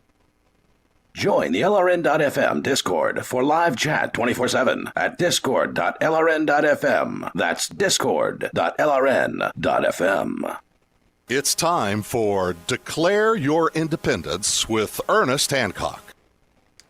All right, welcome back. Welcome back. Dr. Frank Tambori, we're going to try and fit all this in 2 segments. Hopefully you guys are still with me. I know we're not talking immediate Trump politics, but this is what it's all about, guys. I'm telling you, that's the big picture, in my opinion. All right, so we're talking about the decentralization of everything, which is what this inflection is all about, is the fact that we don't have leaders, not just a king and not just even a president now or a Congress, but even the media. The media, which in some ways is the government, as we've learned, and of course this audience knows, but they have lost the narrative. So we would, before we would, listen to, Walter Cronkite or Ted Koppel. I was kind of a Ted Koppel guy, but, we would look up to certain leaders as far as in journalism, and we trusted them and we assumed that was the starting point of news. Well, all that's being obliterated, and now we have to figure out ourselves what is news, what is information, and instead of a top-down, it is a bottom-up where we're creating our own networks. We see this with Facebook as an example, social media. And we have real friends, and we have pseudo friends, and we have our social score, and all of this is changing about your own credibility, of your own clout, your own reputation being found, through social media, but also with information sources. Not to be jumping on CNN, heck, we can do that all day and kick them around. But why is it that they're just tanking? Why is it that the mainstream media is falling apart? Because we realized how in the tank that they've been, and ultimately people are getting their reputations or getting an audience simply by keeping a reputation. In some ways, it's like Jordan Peterson talked about in his book, 12 Rules for Life. And one of the main rules, especially for a young man today who doesn't understand how to be a man anymore, is don't lie. Whatever you do, don't just tell the truth. It's a sense of character. I won't go into it, but there's a person in my life right now in the business world who hid something from us for a while, thinking it would be easy, and it really undermined many, many, many doctors simply by not telling the truth. There's no reason not to. So anyway, that is what's been going on, is that I think some of these channels, like hopefully Ernest Hancock here on the show, I've never known Ernie to tell a lie with anything. Trust me, he wears everything on his sleeve. He'll let you know about it. And that's why he has the audience that he has, and the loyalty of the audience he has. Tim Pool, a channel which I listen to. Anyway, the point is that is what the network will be now. It's going to go back to the roots of being an honest person, because if you're not, the internet will keep it alive. You will never hide from anything that you've done, ultimately. And trust me, I know they try. They've done pretty good with the memory hole with certain things, but ultimately that is the new network. So how did we start getting here? I'm going to talk about modernism a bit. Modernism came from this philosophy that we can control everything. All right, we can control human beings, and we can control them through the political system and the governments. Now, before I jump into that, because that's really where I know this conversation needs to go, but I want to harken back one last time, and I promise we're going to be getting into this by this segment and the next segment, is what this modernism deal is. But it comes from the root concept that human beings can figure everything out. It came from a revolution in science that happened by the turn of the century and was ushered in the Industrial Revolution. And the reason all those changes occurred, which was a kind of a little minor inflection point compared to what we're going through now, was through all this technology that we began to become arrogant that we could control nature. We could control everything. Let me give you some examples. With all the new science that we learned, we thought that we can control the atom. Which we did. And then the arrogance came when we created the bomb and nuclear reactors. And then we started having the side effects afterwards, with the environmental movement, worried about 3 Mile Island. We also had control over, and you guys will like this, the economy. At the same time that all this is occurring, that's when Professor Keynes comes out with his model of we call Keynesianism today. The idea that with the hair of the dog and all of this, that you can control the economy through other means, between interest rates and such, whereas people want to save their resources when there's a recession and times are tough. That is what human nature does. But he looks at it as, well, if we could stop humanity from doing what their impulse is, like save money when times are tough, go figure. Well, if we can force people or encourage them to spend into a downfall of the economy or, a recession, then we could get past all these bumps. That was the philosophy or theory. Now, I don't want to get into all that right now. But the concept was that you could control the economy. Whereas as Ron Paul or the Austrian schoolers will say, the economy doesn't need a mechanic because the economy is organic. And for those of you long-term listeners, that's from the rap battle of Keynes versus Hayek. But it's a perfect quote that it's organic. Stop trying to control it. And just like with the atom, where we thought we could control the economy, and we've tried for the last 100 years, well, eventually you realize you can't control the fire of Prometheus. And eventually it kicks back, and we start to see the pushback with people like with Hayek and people like Dr. Paul and others of the Austrian school movement. All Austrian economics is, guys, is a repackaging of what was called economics. It was called like math. It was basic economics. It's Professor Keynes that tried to make this more controllable, and then it backfired, and there's a pushback. Kind of an organic medicine pushback. Let's talk about medicine. Same thing. Medicine was all natural. We used natural remedies. But then we started to use science, and we thought with a microscope we can see these little bacteria, and we thought, oh, wow, that's what causes disease. Let's find something to kill it. Then we find antibiotics, and then the birth of the pharmaceutical industries, which had many, many positives, guys. Talk to anyone who, well, they're probably all dead now, unfortunately, but like my grandparents, they lived through the polio epidemic. They've lived through diseases, and diseases back then meant there's a good chance you could die from it. To be able to take medicine and it goes away, or to temper those risks, again, was profound for humanity. But we had an over-reliance on it, just like an over-reliance of the Federal Reserve, that we can control the economy, and then you get side effects, pushbacks, right? They push stimulus, which is like medicine, and in medicine we have stimulus, we use cortisol shots, we use all sorts of ways to goose up your body like we goose up the economy. And you keep doing that long enough, you get pushback again. And therefore, we start seeing side effects from the medications and side effects from not taking care of one's health because you think you could just take a drug for it. And then eventually, just like the pushback in economics with Ron Paul, we get the pushback, the organic natural medicine movement. You see the pattern, guys, is that all around the same time, we thought we could control nature, and then after 100 years, eventually nature shows you can't control Mother Nature. Chaos and the chaos will win out, and the diversity of nature will win out. I'll give you another example: the environment. The environment, nature always ruled over human beings. We couldn't control her. Then we come up with pesticides and things like that, and we can start to control nature. We have manicured lawns and chemicals, and we can control nature. And of course, nature pushes back, and now we have the environmental movement. And forgetting about regulation, government, and all of that, but people began to wake up that you can't just keep controlling nature simplistically, because there will be a side effect if you keep doing it, whether it's the environment, whether it's medicine, whether it's economics. You see the pattern, guys. All of this started, though, first with Isaac Newton. And Isaac Newton was the first scientist to really show at the time that you could use science to control things. You know, before Isaac Newton, nature was just wild. It was organic. It just did its own thing, or from God.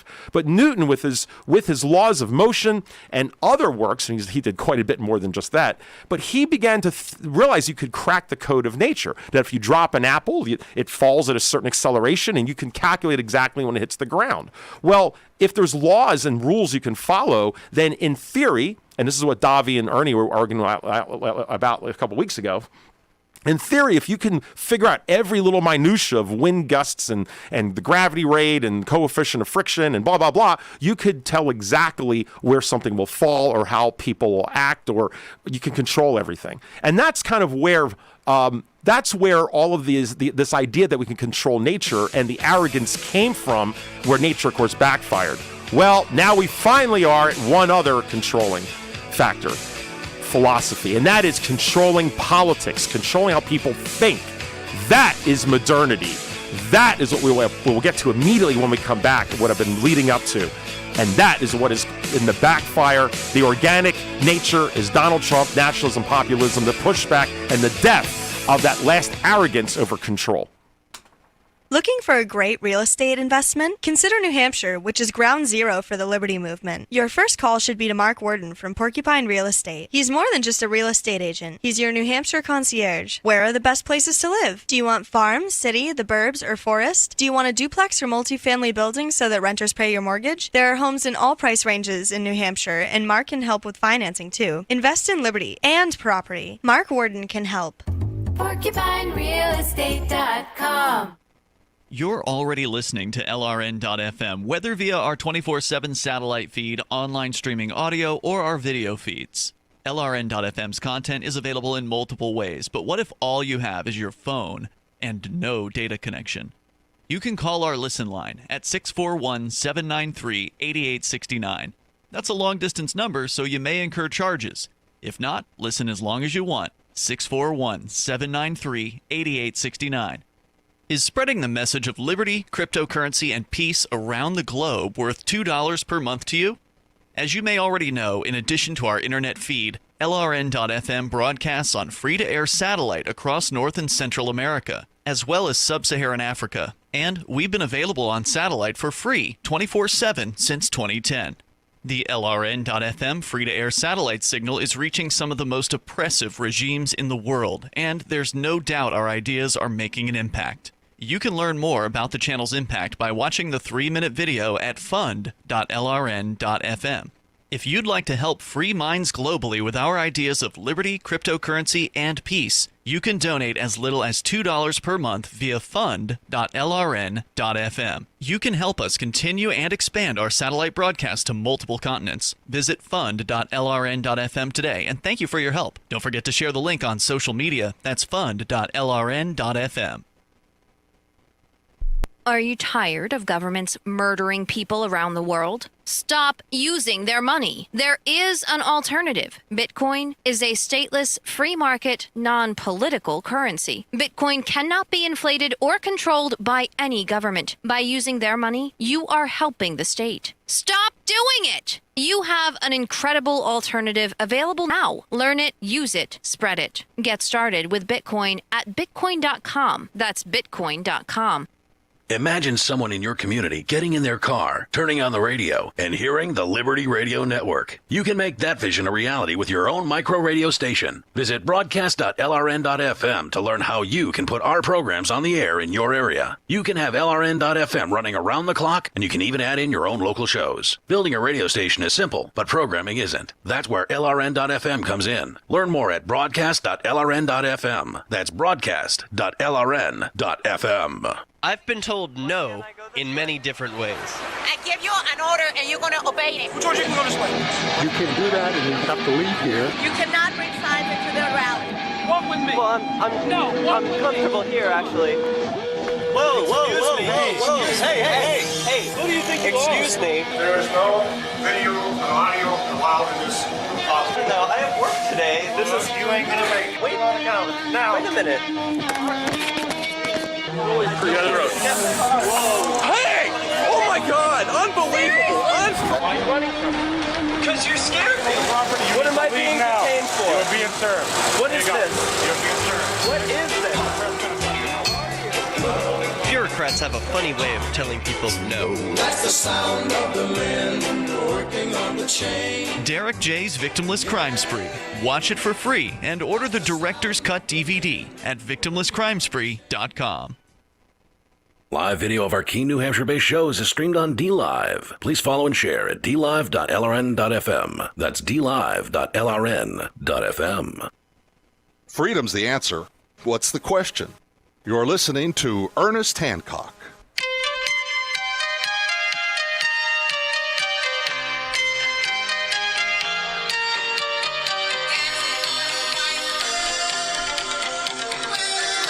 All right, welcome back. Welcome back. A little cheesy 80s music there for you. That is actually, I just couldn't help it.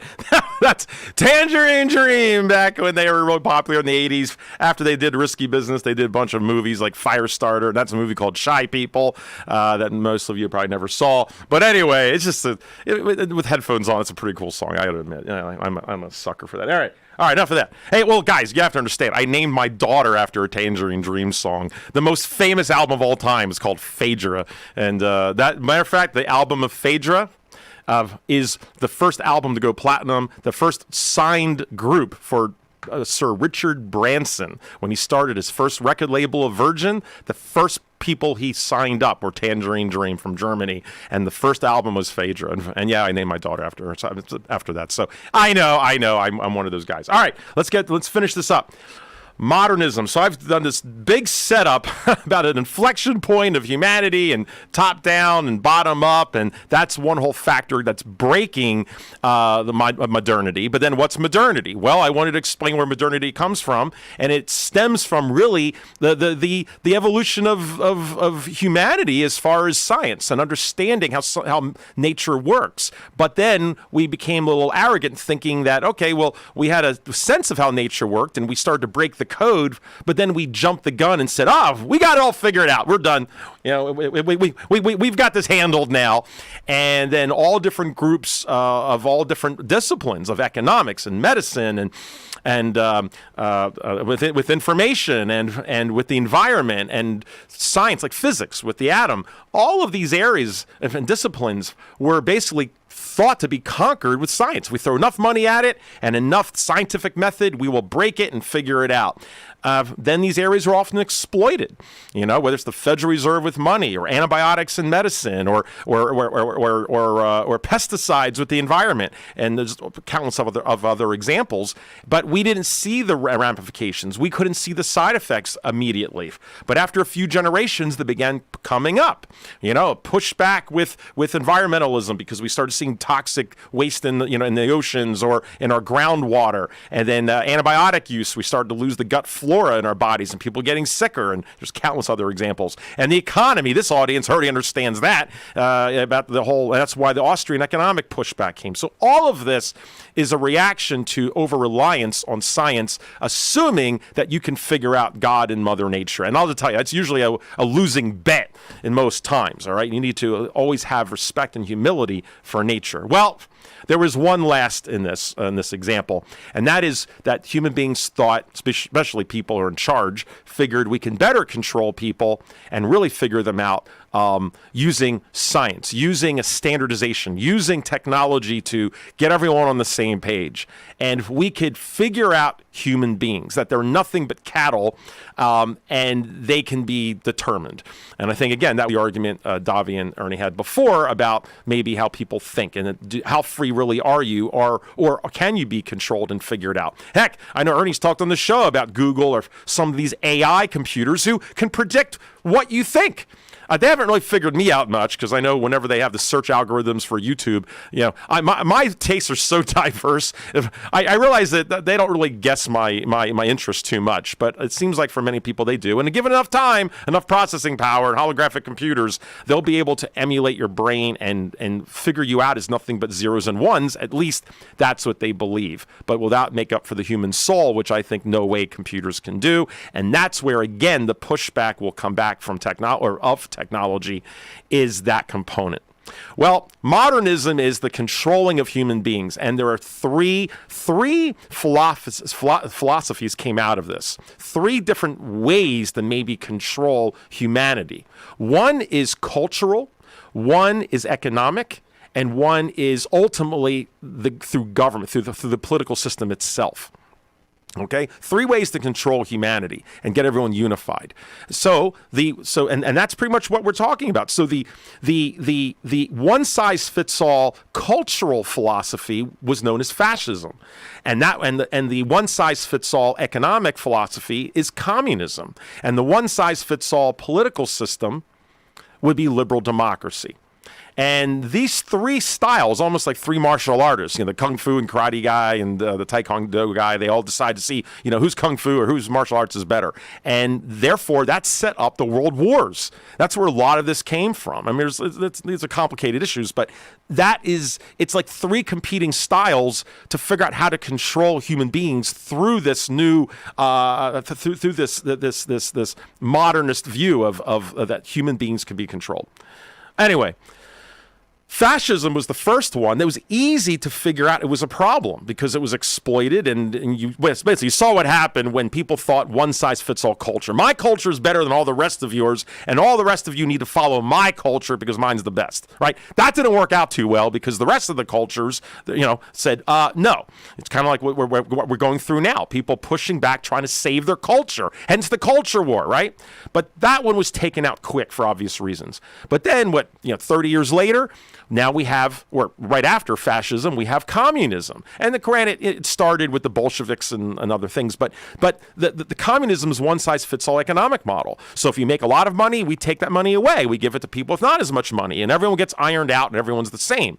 Well, that doesn't flourish. If nothing else, without a true free market, you can't have enthusiasm in the markets, and you will be conquered by countries that do have a free market and a vital economy, which you can't have when you stymie it and control it, which is what that philosophy was of communism. So that failed and collapsed, with the fall of the Berlin Wall. Well, that meant that liberal democracy was the winner. That one left out. I mean, that basically survived. Maybe because it wasn't the toxicity of it was not as evident, but that's where I think the Russians had a problem. They kept looking at us as the danger because it was now of those three philosophies, the last one standing was unchecked. It didn't have anyone to check it. And in strange ways, I think Russia understood this more than we did because they went through that revolution. Same thing with Germany. But America and many other countries really couldn't see this. But that is where the United Nations now comes from, the idea of one-size-fits-all political system. And that is what modernity ultimately has led to. And two of the philosophies got thrown out. The third one is there, and it's now getting ready to claim the brass ring, to claim victory with the UN and George Soros and the EU and all this compilation and pulling together and trying to change the rules of other countries, and Google trying to change their search algorithm, putting editing and censorship so that countries with a lot of freedom, we lose freedom, so therefore their search engines work over in China and other places. So we can kind of consolidate how the search engines work, consolidate businesses where we have franchises all around the world, consolidate and make everything uniform. So why do you think if we're trying to cut down and break down barriers and make everybody the same, why do they want open immigration? Why do they sit there and call everyone a racist somehow because you just want a border, which every nation has done? I know with this audience, we like to have open borders as long as, in my opinion, we don't have government handouts, and that's another another debate. But to me, borders are important for a culture, and that's my argument I've had all along, which is the older I get, the more I understand, borders, language, and culture, and how they're all, how they work together. You need to have a culture that unifies people, no matter what it is. When you have different cultures, that's when you fight. You may not understand this as much, especially if we're stuck in the American bubble, but when you're in Japan, and I argue there's hardly any crime there. Why? Because everyone is the same culture. But the minute you have people of different cultures, and this is not picking on any specific culture or race or any of that, for any of you leftists listening who your brain is warped, I'm talking about just, you have two people together, different backgrounds. If we all live in the same house and we all like Star Trek Next Generation, we all watch the show when it comes on at 8 o'clock. But with someone else new that doesn't understand Star Trek and they want to watch, I don't know, they're from, I don't know, just take some country. They're from Africa and they like watching some kind of African sport that you don't even have any reference to, and they change the channel on you in your house. You don't want to watch that. You want to watch Star Trek or American football or something else. So you fight over the remote control. That's kind of what's been going on. Is that when you have different cultures together, they begin to infight, and that's where the importance of culture. The more unified the culture, the less rules and regulations you need. And that's the irony. As libertarians, we don't want rules and regulations, but the rules and regulations you don't need if you have unified culture. They're almost in opposition to each other. That is the key point. And modernity has been under attack all this time. They almost succeeded with George Soros. They almost the takeover with Hillary Clinton, the EU, all of this. But it was finally stopped in its tracks like the fascists, like the communists, and it did with Europe, with Brexit. It was stopped in its tracks with Donald Trump, the election, and the re-election coming up, and with Poland giving the middle finger to the EU and the collapse of the EU to come. Modernity is gone. Postmodernism is where we now are venturing. On Free Talk Live, we're bringing people to the ideas of liberty every day. From wrestling superstars like Glenn Jacobs. You guys really are. Yeah, so guys, just one moment. We're going to switch to the after show, and we have the where I am now is due